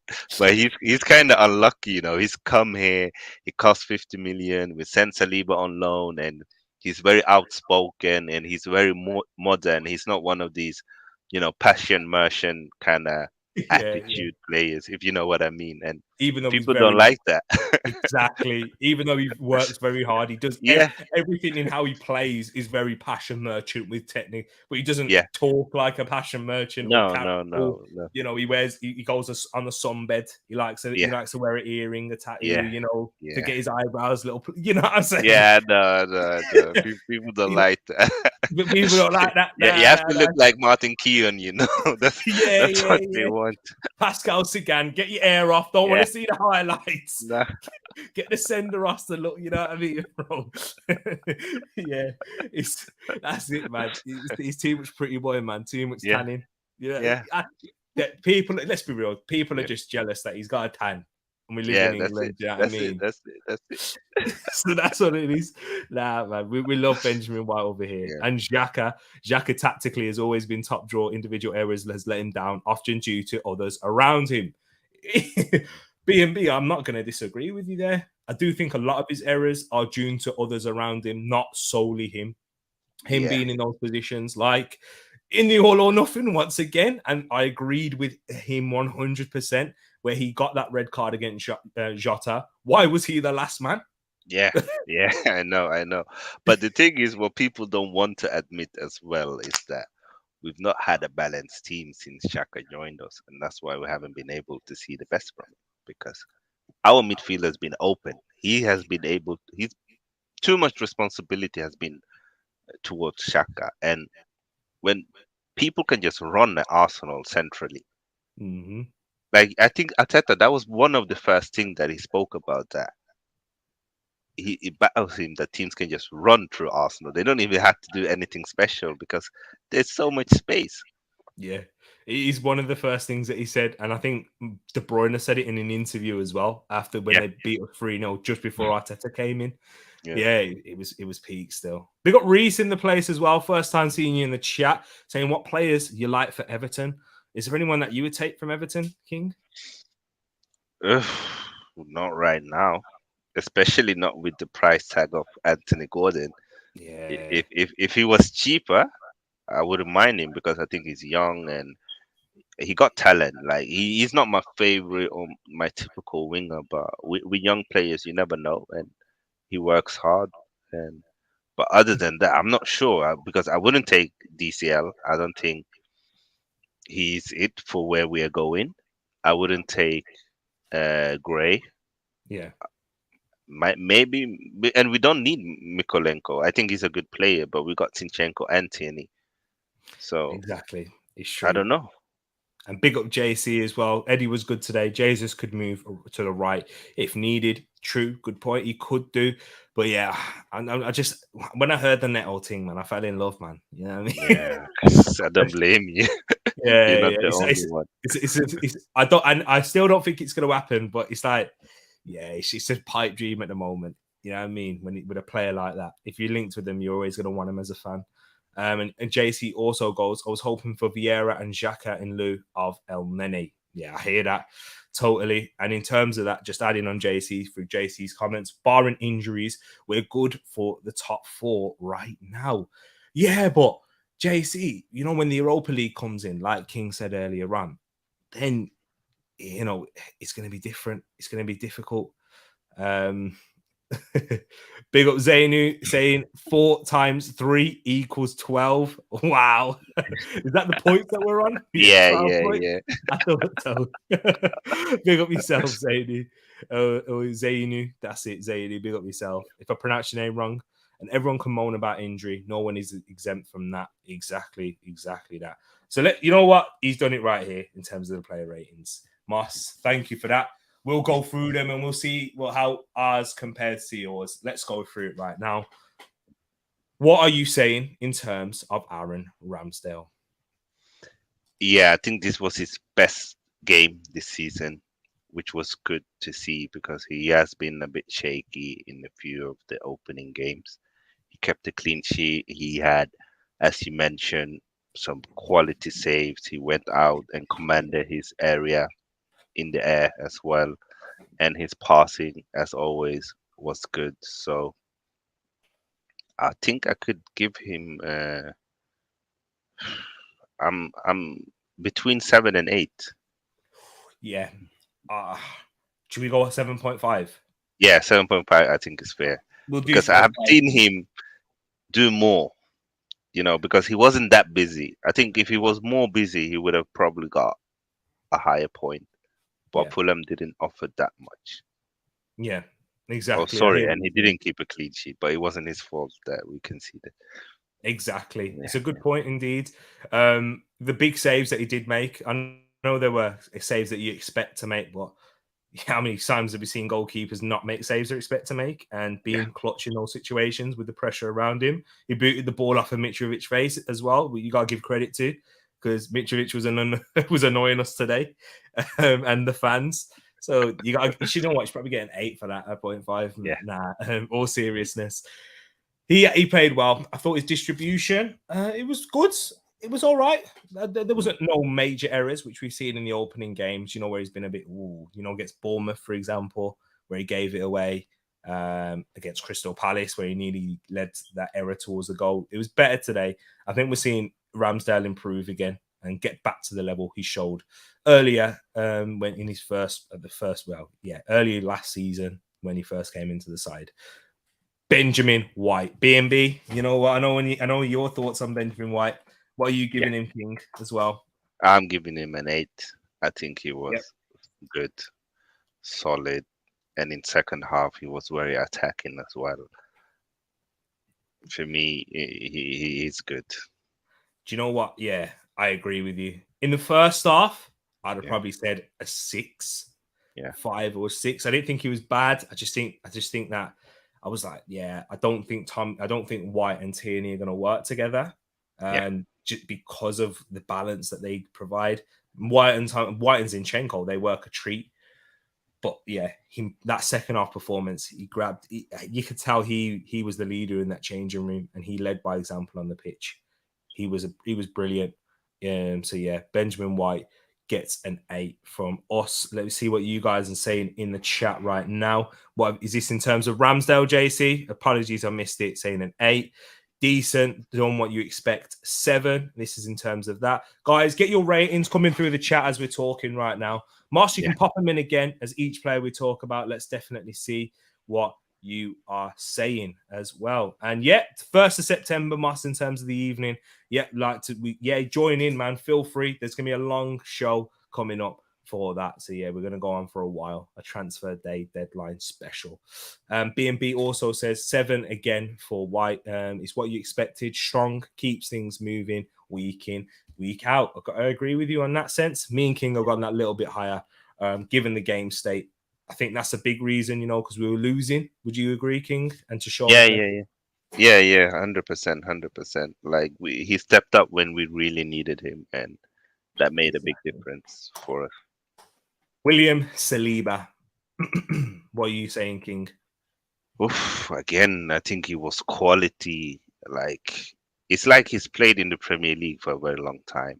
Yeah. You wouldn't be able, if you just watch Arsenal today and I told you that this 20-year-old defender has just played 4 games, you would say, no, you're joking. That's not possible. Like, let's not cap. Like, he belongs in the Premier League. And 8, think he was good with his passing.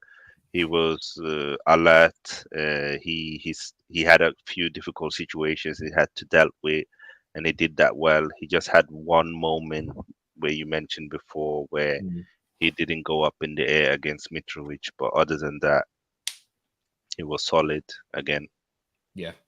Definitely, I agree as well. I mean, this is a doddle so far. Yeah, yeah, me and King, when it comes to player ratings, me and King, we agree with each other on loads of things, but player ratings, yeah, it can get a bit techie. yeah, yeah, Me and King, we see this is why I love talking to him, man, because we see things a lot in very similar way. We watch football, we see it, and we like the game to be played. But you know yeah. what? It's always good to hear other people's opinions as well, and because it creates good debate and discussion. But yeah, King 100%. raises some excellent points. Bro, I just, this is what I'm thinking. Of course, I'm going to agree.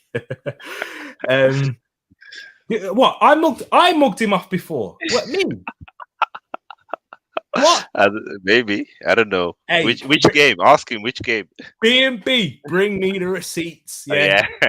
I need to see receipts. Tell me what game. And if you find it, clip him and post it on Twitter. Exactly. Anything. Put it in the Discord. Anything like that, B&B, man. I appreciate it. Let me know. Let me know. Ben White was good. Still needs to watch Tony Adam videos on how to slide and block shots. uh, these Oh man. old school fans, y'all funny. I love that old school defending, innit? You know what I Yeah. mean? But Moss was definitely that defender. You know what I mean? Yeah. He's gonna Yeah, match like it. you, and it's funny because this past week, Cancelo and Trent haven't been amazing. So all the critics has come out and like they're not fullbacks. You have to be able to defend. But did you see Trent's goal today? I ain't seen it, bro. I ain't seen it. Okay, okay, yeah, you have to see it. B&B, I swear, King, correct me, because No, B&B. I don't. I don't think so. I don't think so at all. I think if anything, me and Tariq were probably the only one who thought he was good against Saha, and we Yeah, mentioned it B&B. before Yeah. when we spoken about it that look how good Saha started the season. We have to give Ben White more credit. Yeah. I think I know it's light skin thing. Me and Crab, you know what I mean? And maybe it was Crab. Yeah. You Yeah, maybe you confusing me. yeah, yeah. Maybe it was. I've got to rewatch it. I have got to right after this stream. The first Yeah, thing I'm doing is going over to the Arsenal show where we talked about Arsenal Crystal Palace. yeah. Benjamin White was good for me. He made one error in that game, and that was where Eze had the opportunity to score. I thought it was brilliant, man. But yeah, man, I'll watch it back. I'm a flip flop. If I watch it back and then I said that, you know what, I'm a flip flop and B&B, you're right. But I'll have to have a look at it, man. I'll have to. But big up Mohammed in here as well. Thank you for joining. And we're gonna be wrapping up soon, my bro. But we'll have to get you on the channel again soon, of course. And yeah, everyone else going for an 8 with Saliba. Moss says 8. B&B says 8. I agree for sure. If I'm wrong, I'll take a forfeit. Yeah, yes, B&B. Ooh, Discord. this is starting Discord. to get interesting. And if I'm wrong, B&B, I'm taking a forfeit. B&B, I might Yeah. need to hear you sing on a Discord. I've already got a forfeit plan for you. Yeah, we'll watch it back. Blame Crab. Yeah, it must have been Crab, not me. If in doubt, blame Crab. That's what you got to do. Gabriel, you know what? Have a word on Gabriel, man.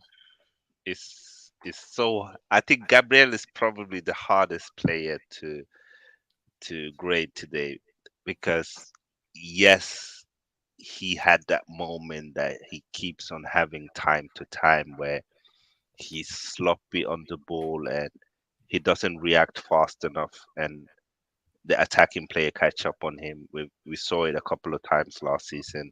Sometimes it led to a goal, sometimes it didn't. And that is something he needs to really work on because I do think that he's been better with his passing, but it's just that he doesn't react sometimes. And maybe it's an age thing as well. I think we forget sometimes that Gabriel is just 23 or 24 years old. He's not 26, 27, 28. Really, before Arsenal, he had not played a lot of senior football at a very high level. So he's done good.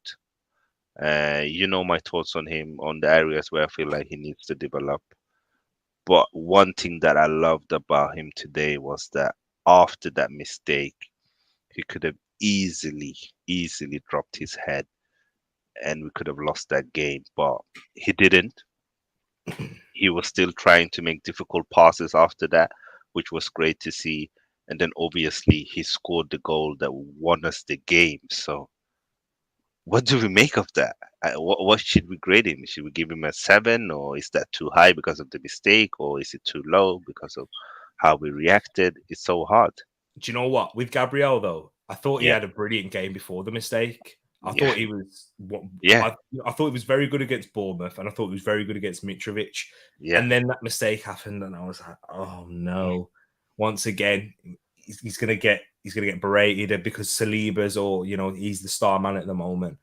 but I thought it was very good. And there was one moment where I thought, you know what, maybe he's trying a bit too hard. Literally after the goal, do you remember? Yeah. That pass, I remember. He went on a run as well, and I'm like, no, get back, No, bro. don't You do need to that. stay. Yeah. Yeah, I was like, no, bro, you need to stay. You're working, you're trying too hard. Me and Ed was watching it, and we said it. It was like, nah, man. But nah, to have to score the goal, and I thought he had a great performance as well. He deserved it. I would go. Do you know what? In the context of things, I would say a 7. Yeah. It's a shame because I would have given him a 9 if it wasn't for that mistake. 100%. Yeah, because if he had that performance without the mistake and scored a goal, it's a 9, 100%. But then another day, we don't win the game, and then all of a sudden he gets a 5. Exactly that. Yeah. Kieran Tierney, my bro. Well, actually, before I go into Kieran Tierney, let's see what you're saying in the chat. Moss has gone for a 7. From villain to hero takes a 7. Look, yo, we're all agreeing with each other. Yeah. Hey, and Moss said it there. I think TT did defend Ben White that night. It was crab. B&B, he thinks. Moss, my brother, man, defending me as well. I do think it was crab indeed. But villain, exactly. That Saka pass was a joke. Which one? Oh, yeah, for the goal. True. We haven't even mentioned that. Yeah, because that was a dodgy pass as well, didn't you think? Right, from Saka to play across such a high looping ball. It wasn't. He should not have done that. It was unnecessary. And you know that if anything, you put it high in the pitch. Exactly. Yeah, it's true, man. But Kieran Tierney, man. What would you rate his performance? I think Tierney had a quiet day today. I don't know if you agree. I don't think he was bad, but I don't think he was amazing either. You could tell that he's not been playing a lot. And you can tell that he's been out for injury. You can tell he's not up for it yet, but he will get there eventually. I think a 6 is fine. I don't think it's hard to give him more than that because I don't think he did anything spectacular. Going forward, I'd actually say he was probably worse than a 6 because I did think he was pretty poor. Given what he offered us, I don't think he offered us much going forward at all. I don't think him and Martinelli work well. Arteta said this at one point, and it was kind of like, really? I thought that Tierney and Martinelli would work well because Martinelli. They did when he first burst out when we had Unai Emery, where he used to put that cross into the first, side of the goal, and Martinelli could just head it in. That's it. That's why I thought. I don't know what you're talking about, Arteta, because I saw Tierney and Martinelli work really well. Because you'd say at that point Martinelli was more of an inside forward, wasn't he? Someone who was getting into the box like a striker, a little bit more, and Tierney provides you that width. But I actually think now Martinelli, we're not even talking about him, but I think he prefers to get wider and come in from wide positions. Yes, so he can take on his man and work from there.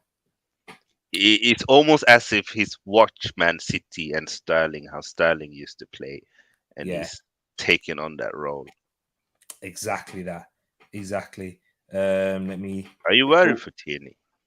I am worried for him. That's someone I am worried about because I think we might evolve past him. Yeah, I think so as well.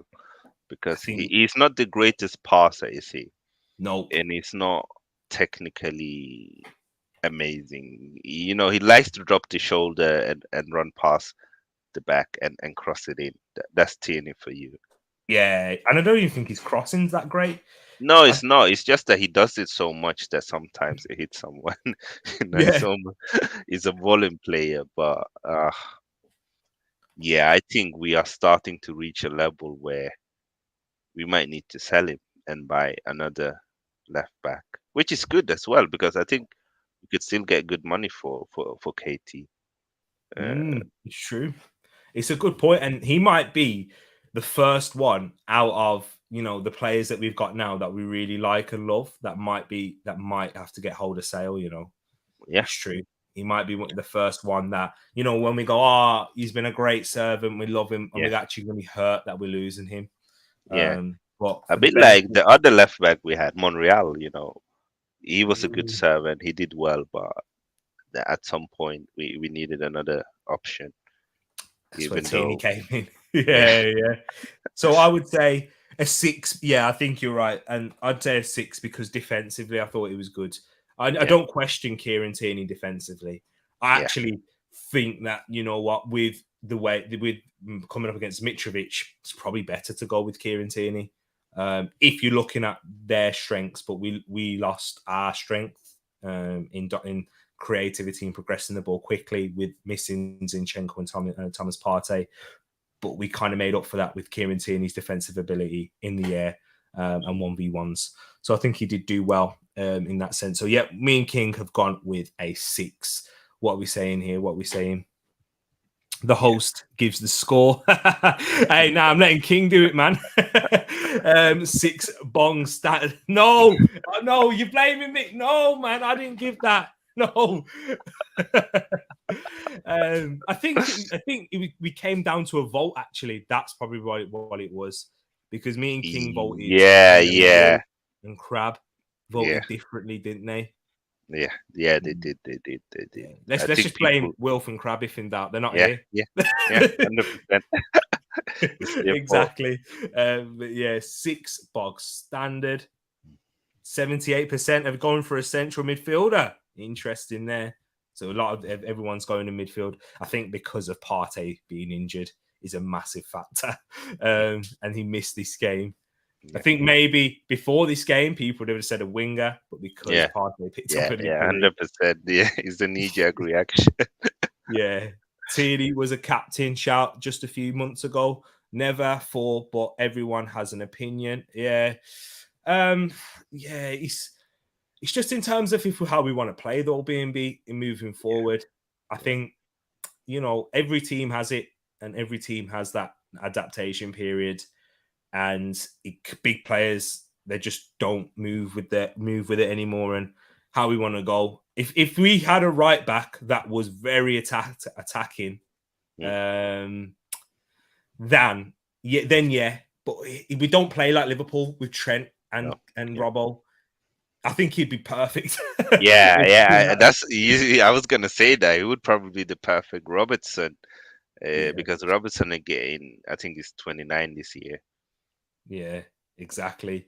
He'd be a great, yeah, he'd fit that one more.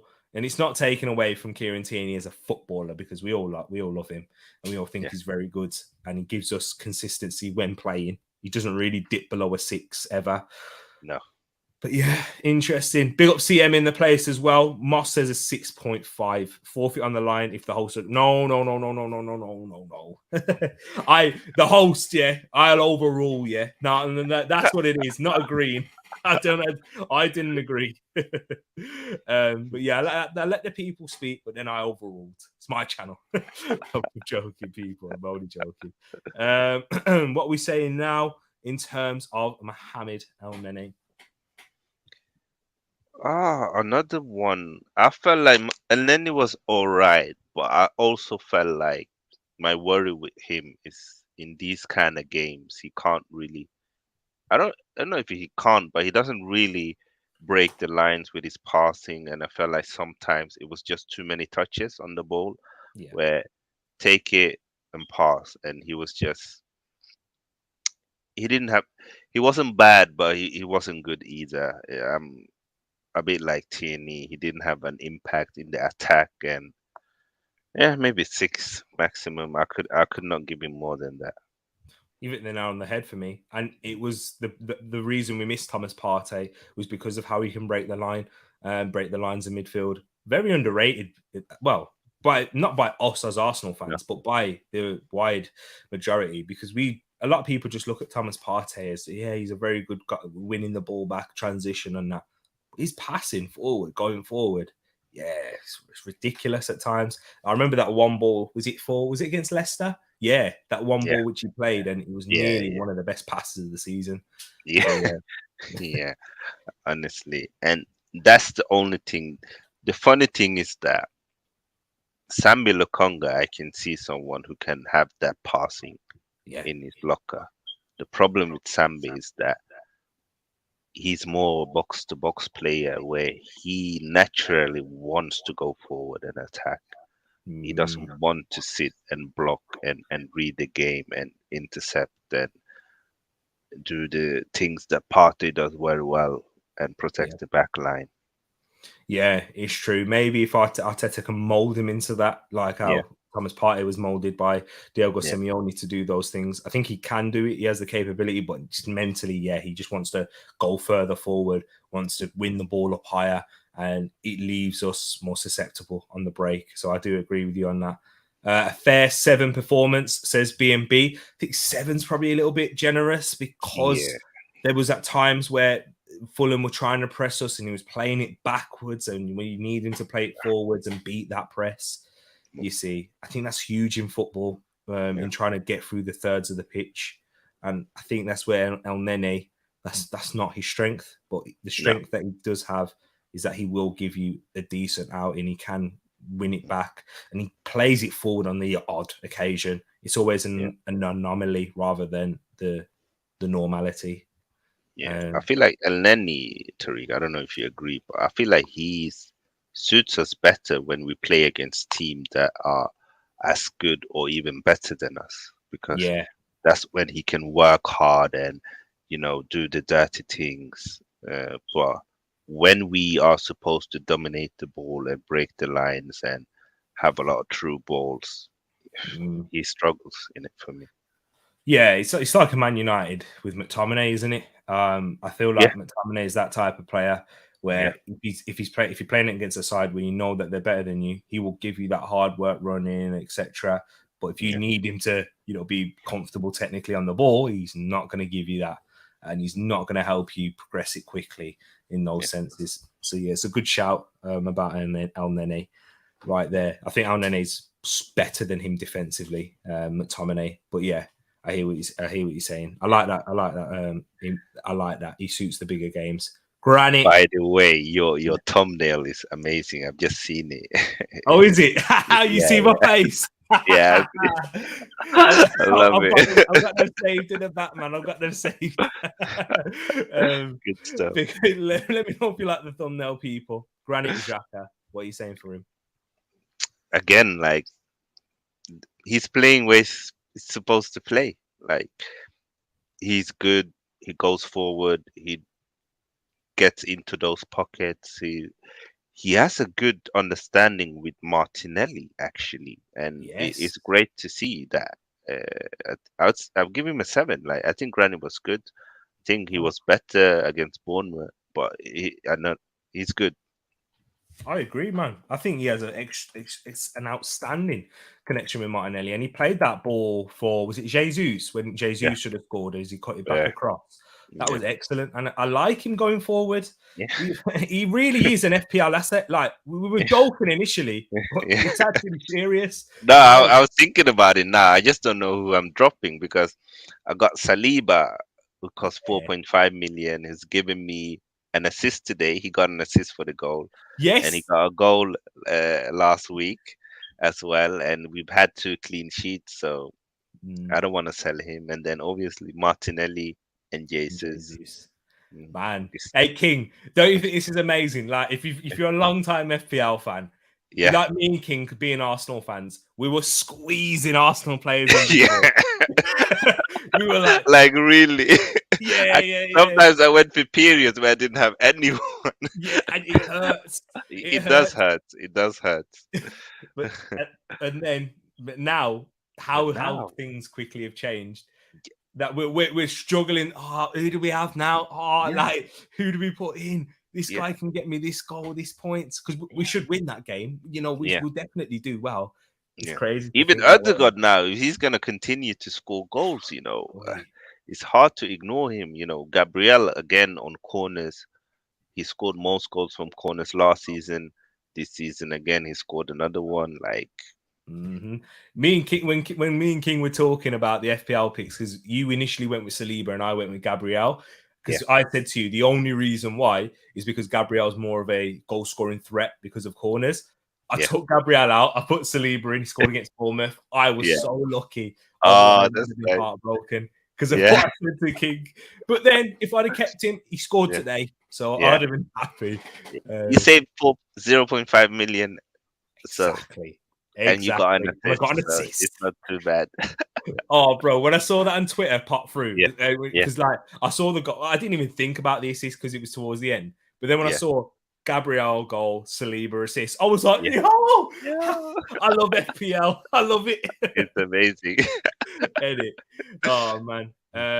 You had Xhaka as an 8. I think that's a fair shout, you know, Moss. Yeah, it was good, honestly. Like I like our midfield, the way we play football on the left. That's the way Arteta wants to play ball. Like, and him and Martinelli, Fulham couldn't handle them. I mean, if it was so sad that Zinchenko had to miss this game. If he was playing today, like, it's true. And Moss asked, what do I do with Zinchenko? I'd keep him. What about you? Yeah, keep him. Yeah, I think it was just precaution. I'm sure he plays against Aston Villa.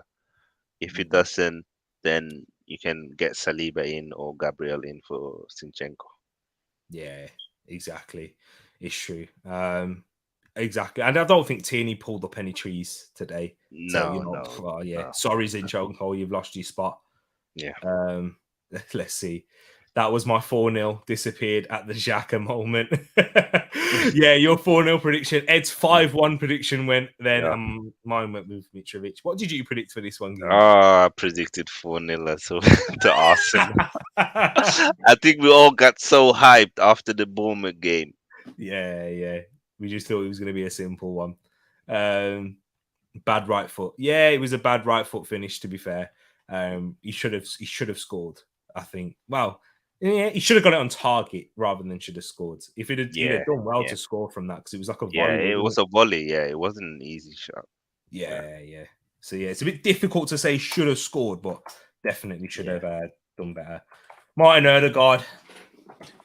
9.5.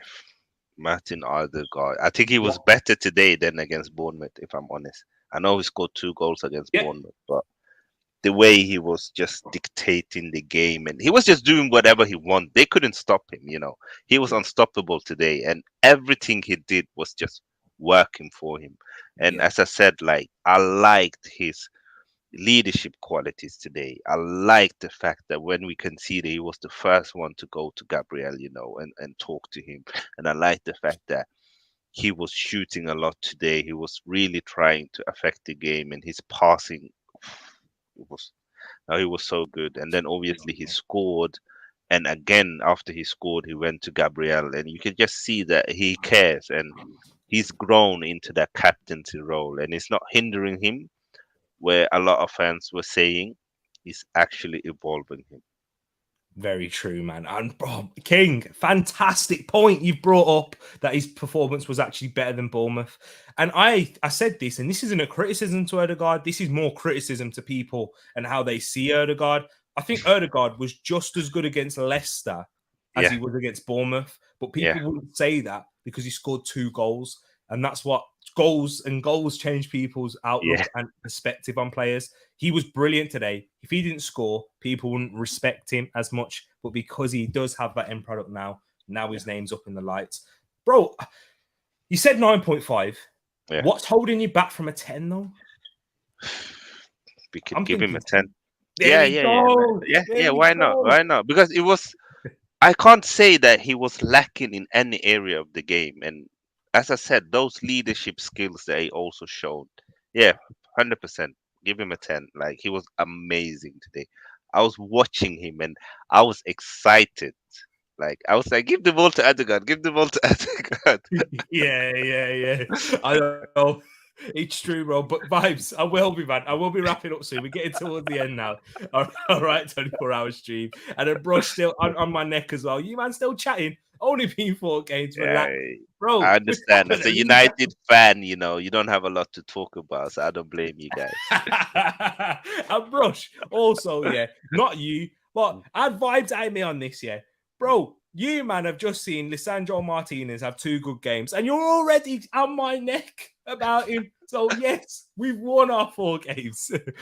By the way, that Lisandro thing, by the way, I still think he will struggle in the air. Yeah. Again, He had situations in the game where they were just pushing him around, and I felt like if Shea Adams was a bit better, he would have yeah, scored. Like yeah. I don't. There was a point where they put that through ball, and Lisandro was because of he was so short, he couldn't get to the ball, and then Yes, and Shea it Adams, was and fun. it went straight to the hair and it trickled. Yes, bro, that's what I saw as well. He Yeah, tried to stretch yeah, for it. but he couldn't reach. It looked Where. funny because he was just looking at the ball and he couldn't do anything. It's true. He was like, I can't get there, man. No, my toes not long enough. I saw that as well. Yeah. Yeah, that is true, man. And he got man in the match. Yeah. And then there was another occasion, Ed pointing this out. Do you know when Sekou Mara had the bicycle kick? Yeah. He dropped all the way back on his line, right in Yeah. front of his goalkeeper. Did a Virgil van Disney, yeah. Yeah. He didn't care about the man. He went No. over there, and there was a head back. Lianco and Sekou Mara was there. Yeah. I think they were lucky today that Southampton was not sharp. Sharp should have scored a couple of goals, honestly. But It's yeah, true, man. the thing with Lisandro is that he's good on the ball. Yeah, I think he could probably play DM. I'm surprised that they're not trying to play him there. I don't think he's gonna be a success as a centre back, but time will tell. Time will tell. I think he'd be a brilliant left back. I think Yeah, he'd be a fantastic left yeah. back. But that Malacia looks good as well. That's the thing. Yeah, he does look very good. It's true. And it depends what you Lively. want from your left back. If Yeah, Ten Hag wants dynamic left backs, then yeah, go with Malacia. But yeah, if you want to play with like left backs that are going to be almost midfielders, yeah. Like a Martinez, Zinchenko. Yeah. yeah, he's passing. He's really good. He's probably one of the best I've seen from a centre back in a long while. He's passing. Yeah. It's up there with Van Dijk, honestly. Yeah. Yeah, So good definitely, man. passes on the ball. Even his short passes and how he plays Yeah. it quickly first time. Yeah, he's brilliant at that. Yeah. But in the air, still questions. But yeah, Odegaard amazing today. 9 out of 10. Out here for it's not looking good, bro. It's not looking good. So, Moss had 9, but listen to Gambian Swede. We've gone 10, bro. I've convinced him for a 10. Yeah, bro, yeah. What more can you ask for? No, it's true. When you said it like that, and it was like, no, you're right, honestly. Yeah. It's like you don't have to score a hat trick to have a 3, to have a 10. That's the thing. Yeah, exactly that. It's true. Like from what you want from a midfielder, he gave you everything that you wanted. Was there a moment where I said he should have shot and he didn't? No, not today. No, not today. Not today. There was he could have had a few assists as well. And, they couldn't handle him. Honestly, they could not handle him. The passes, man. Those passes, the feet as well. Yeah. I'm sorry. I'm gonna watch this game back. And when he drops the shoulder, like, he's so good at it. Yeah, easily really good. And we've gone from the best rating to someone. I wouldn't say he's probably the worst. Yeah, it's my star boy, Bakayo. Yeah, I just looked at the goal again, and I can't understand why he did that pass to Gabriel. Yeah, I think I have to give Saka a 5. I'm agreeing with you, man. You know, it hurts to say that. I've got the name on the back of my shirt. Missed a massive opportunity in the game too. Didn't shoot when he needed to. Passed it to Odegaard. Initially, I've got to hold my hands up. When I first saw that, the ball, Jesus done well, worked it on the right, cut it back to Saka. The opportunity opens up for Saka, but he goes to Odegaard, and then Odegaard tries to go back to him first time, and we're like, why are Arsenal trying to score the perfect goal? I blamed Odegaard then. I said Odegaard should have shot, but Ed turned around and said to me, no, Saka's the one who played it to Odegaard under pressure, and and Saka was free. Saka had the chance to bend it. He could have even taken a touch because Harrison Reed committed. If I could find a still image, if YouTube and copyright wasn't such a, I know. then I'd be able to show you exactly. But yeah, it was true, and I think Saka, he wasn't on it today in the big moments. He didn't really turn up, so. 5 it is. Let's see what you're saying once again. Man of the match because everyone looked average. He's talking about Martinez there. Yeah. Saka 5. I'm being kind. Yeah, I think it is as well. You can't go lower than a 5 when we win. Possibly if we didn't grab the win, we could have went lower. Big up PMD. Look at it. Look, I like them Arsenal emotes that you've got right there. Big up yourself every single time with a win. Saka 7 or a 6.5. Ooh, I think it's too generous, Moss. Yeah. He made good runs. You know, I'm always going to be here for praise in his performance, but I mean, he's working hard, as you said, and he's making the right runs. It's just on the ball. He's not. One thing that I used to praise Saka a lot is that on the ball, he used to take the right decisions, and that's why I really rate him. But this season, he's done the opposite. And he does need to improve on that. And mentally, that's probably what it is. He doesn't feel challenged. MD says, even the you know what games you need to win. No, and don't matter how you win, is ugly or not the points. Yeah, the value is true, PMD. This is why you're not going to be hearing us saying, oh, I'm worried about the performance, you know. No, none of that. You've given good performances. You're going to go through periods of the season where you're not performing well, and it's all about winning. We've seen it last season where we've been excellent, third best team by a mile. Then we went through the periods where we weren't performing well, losing every game, or not even scoring in the month. We scored one goal in January. Yeah, I remember that period. So man, difference. We just expect, Moss. I do think that's an element. In terms of the 5, I do think it is, and it's a good point you've raised there. I do think we expect better from him, and even though he's young, he's a very experienced young player. Yeah, he got over 100 Premier League games under his belt. You know. Yeah, exactly. We've got a few more players to run through because it's late. We've done a 2-hour stream. We've done a stream that was longer than the game. Talking about the game. Bro, it's mad. I'm telling you, man, it's marathons on this channel. I've done it is longer than a watch along. This is crazy. But that's what a win does. What we saying for Martinelli then? Martinelli, I think it was good. I don't know about you. I think it was good. He was lively. He should have scored though. He wasn't clinical today. That was the thing that was missing for me. But I think I could give Martinelli a 7. Do you know what? Because I've the given corner, him a 6.5 because his corner. Okay. Yeah, but it's funny what his corner led to a goal as well. I know it's true. I said, bro, I said it to Ed literally before it. I said, nah, man, like his corners have been poor today. Ed went, the commentator right now, bang, next thing you know, in the back of the. And it's funny, and one of his corner hit the bar, didn't it? He almost scored from the corner. Yeah, he hit the bar in the first half with one. Yeah, man, Saka. But what I like about Martinelli, Tereak, is that before I used to call him a moments player. Now he's way more involved in the game, longer parts of the game, and I like that a lot. It's true. I agree with you. He's taken it to another level in terms of maintaining that level of performance and always being a threat in the game and keeping a foot on the neck. That's a very, once again, King's a man for the points, man. Yo. I've gone for a 6.5. Yeah, it's Is that all right?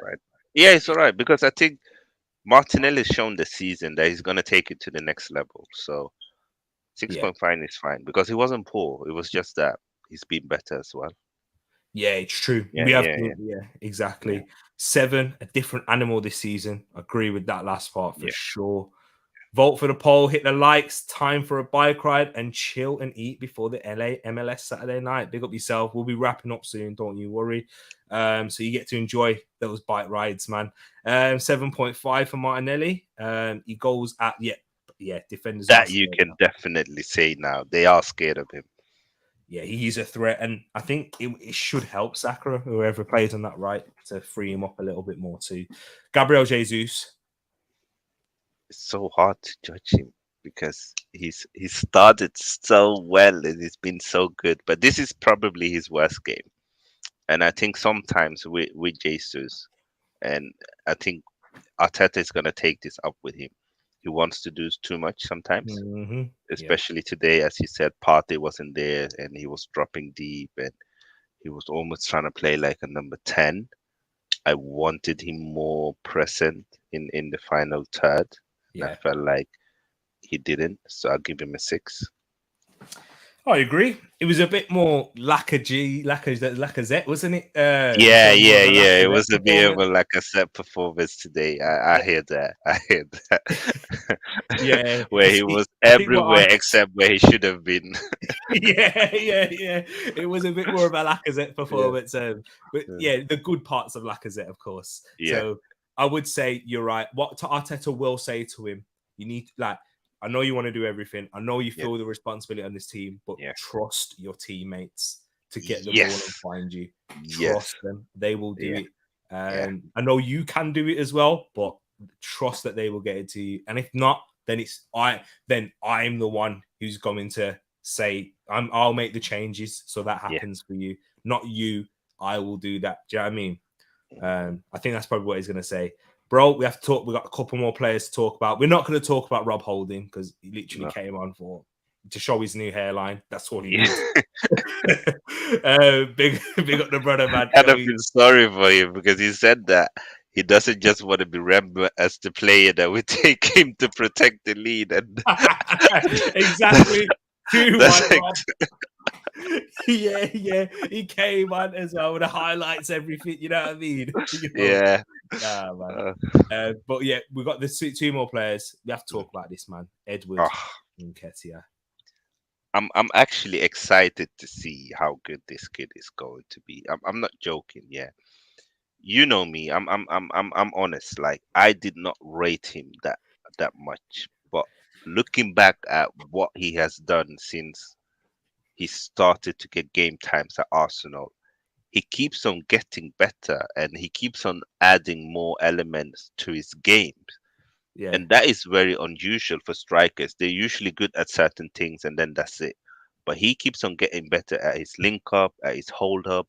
His carrying of the ball as well is better than before, where before he was just someone who just stay in the box or run through and get a through ball. Whereas now he has so much more, and he was a threat, and you could see that he was hungry. He wanted to score. He wanted to show to the manager that he should be starting. And this is why I feel like, when someone comes with a statement performance, yeah. give them a start and see how they react. Because we've seen it from Eddie that when we trust in him, he can deliver. So Hmm. yeah, I'll give him a 7. Yeah, if he'd scored, he'd probably get an 8, but I'll give him a 7. I was impressed. Yeah, it's true. And do you know what? He kind of, in terms of how you rate him, because if we were taking a rating on the impact in the game, you'd say a Yeah, 7 because he was yeah, good. But if you're yeah. rating him in terms of what he's done from coming off the bench, you'd probably say more of an 8 or a 9. Yeah, yeah, yeah, yeah, yeah, yeah, yeah. I Because hear that. I hear I that. was thinking that, and because Yeah, like, what would Eddie need to do to get a 10? Do you know what I'm saying? In yeah, terms of coming off the bench, and that would yeah, be scoring. yeah, Um, yeah, yeah, yeah, yeah, so yeah. 8, 8, 8, 8. I'm okay because, as I said, I was so impressed with him that I want him to start next game. That says yeah. something. It's true, bro. I agree. I've gone so that's it, man. And for that reason, we've gone for an 8. And you've hit the nail on the head. And I agree with everything that you say in terms of how you expect this striker to develop. You never thought you would get those areas of his game developed. You thought that maybe you'd get his finishing and his Yeah, become prowess and the better. more chances to him. But Yeah, to get an actual much better player is yeah, crazy. And yeah, that's where a credit goes to Arteta for trusting in him and Edward and Ketia, first and foremost, for having the yeah. hunger, the drive, the determination. One of the best trainers at the club, and you can see it now. Yeah, yeah, You yeah. can see You it. can see, you can see, and this is the other thing that because Arteta keeps on praising him and tell us how hard he works, and we've seen it as well with evidence. I want that to get rewarded with a start soon. I don't Yeah. want him to start wondering, am I ever gonna be able to start, or am I just gonna be an impact player at good Yeah. place in the Europa League? Because hopefully this is the last season we are in the Europa League for a very, very long time. So, Yeah, like, hopefully so. Yeah. Trust me, you never know in football, but yeah, a very good point you brought there, and I think the coaches will be thinking of that a lot more. And yeah, think from a coaching perspective, they're going to think about keeping players engaged. We spoke about this to really earlier on in the week, and yeah, keeping players feel like mentally fresh and keep them yeah. going. He does need a start. I agree with you on that. I think you've really convinced me now to start Eddie and Nketiah in the next game. You've literally done it Yes, now, bro. You've literally done it. I've done my work here, guys. Thank you so much Yeah, for the that's it. I'm stream. I'm going off out. now. Big up, man. 7.5 for the boots. Everybody loves black boots. Academy Yeah, baller settings. yeah. They were lit. They were lit. I can't lie. A 10 performance is a hat trick. Off the bench, a brace, a minimum. I think off the bench to expect a 10 is hard. It depends on when you come from the bench and what opportunities you get. Like, you can't just automatically score a brace or a hat trick if you don't even get 2 chances or 3 chances. So it's Yeah, like, it's more the impact that you have on the game and the rhythm you add to it. And I think he did that today. yeah. I wouldn't say drop. See, I No, we would say said we just rest him for a game. rest. Like, it's Yeah, a game on. Is it Wednesday we're playing Villa? yeah, Villa. You see, Yeah, BNB and is then just going to say, now that you're saying whatever, drop, rest, he's going to say, you're sitting on the fence like this 0.5 comment he said right there. I'm saying rest, Saka. Yeah. Drop is a bit too harsh, BNB. It's rest. yeah. Because I'll bring it, as you said there, bring in Saka for the United game. Of course. Yeah, 100%. And I said that I will start him against United, and I will start Eddie against Villa, and then. The problem that we'd have then is what if Eddie scores like a brace against Villa? But then he continues to play. Like, this is football again. Like, we saw it, when Martinelli came in after Smith Rowe had that wonderful run, and Very true. he scored, and then we couldn't drop him because he was playing well. Yeah. And last player now, Tomiyasu. Takehiro Tomiyasu. I think Yeah. the reason I rate him because I do think he actually made a difference. Yeah. Like, the thing with Tomiyasu is that he's so good defensively, and Yeah. he's like a no nonsense but modern defender. Yeah. Like, he's good on the ball. I think he's a bit underrated on the ball. Very, very good on the ball. Both feet as well. Yeah, I think feet. a lot of players out in Far East Asia are very good with 2 feet. Like Son. Yeah. They seem to be working on that a lot. On both feet. And his It's passing ability and Yeah. no nonsense, aggressive defender who's very, very good on the ball. Yeah. I want to see. Yeah, I want to see more of him as well. It's good problems to have, when Ben White is playing so well, and you still want to see Tomiyasu. Exactly. I've gone for a 7 for Tomiyasu. Would you Yeah, agree? yeah, I agree. Yeah. For what, once again, for what he can do coming off the bench. So we'll have a quick wrap up of the ratings. I'm getting a phone call right now. One sec. Sorry. Ramsdale 7.5, Saliba 8. Then we've also got a White 8. Sorry, Saliba 8. Gabriel 7, Tierney 6, Elneny 6, Xhaka 7. We've given the man of the match to Martin Odegaard. Saka with the lowest rating on a 5. Martinelli 6.5, and I don't think with the 0.5s. King went for a 7. I was going for a 6, but because I kind of agree with him as well, I lifted it up to a 6.5. We've gone for that there. 6 for Jesus. Worst performance for Jesus, but still wonderful. Let's not get it twisted, people. Listen, if this is his worst performance, I take it.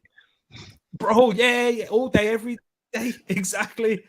Eddie and Nketiah an 8, Tomiyasu 7. Guys, we have gone for 2 hours and 15 minutes. Guys, but you know what? Thank you for sticking with us, each and every one of you, and everyone else that's come in, popped in. We know, like Mr. 200, he's going to be listening to this back tomorrow. Anyone, pass it, tell a friend. It's like a podcast. This I don't expect you to watch it throughout. I expect you to listen. 100%. There you go, man. But big up my brother King, who came in. It was a last minute thing, and we've stretched this out for a while.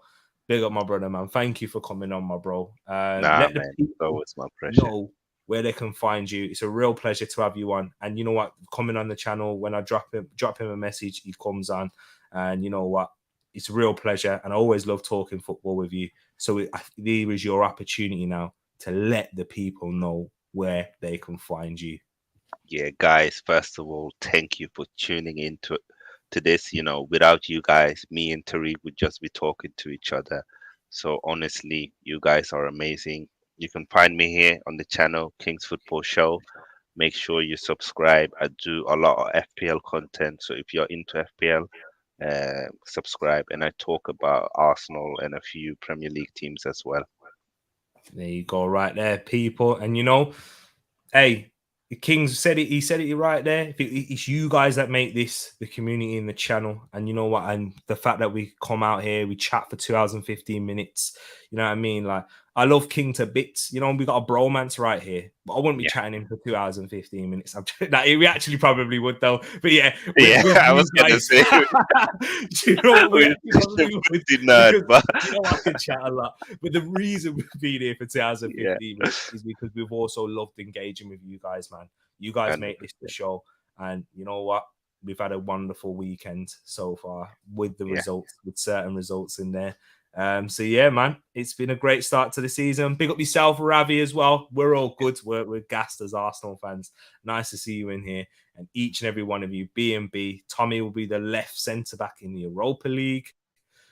Do you think that's going to be the case? I don't, but you never know. You never know, indeed. Never know. Yeah. Work hard, out for. Go vote on FootMoss on the poll for the best performing club so far in the EPL. Go tune in to Moss, his channel as well. FootMoss Sports Talk. Is he streaming now? No, he said he was going for a walk and then he was going to stream. So maybe he has started or he set it up. And you can vote. Man. And then if he's got it set up, you know what to do, people. Pop your reminders on that one there. Big up B&B as well. Thank you for that, man. Appreciate that. 3-point collectors. Big up Oris in the place. People, we are out. Stay tuned for the channel, man. Arsenal still top of the league. And you know what? We keep marching on. But we move in silence.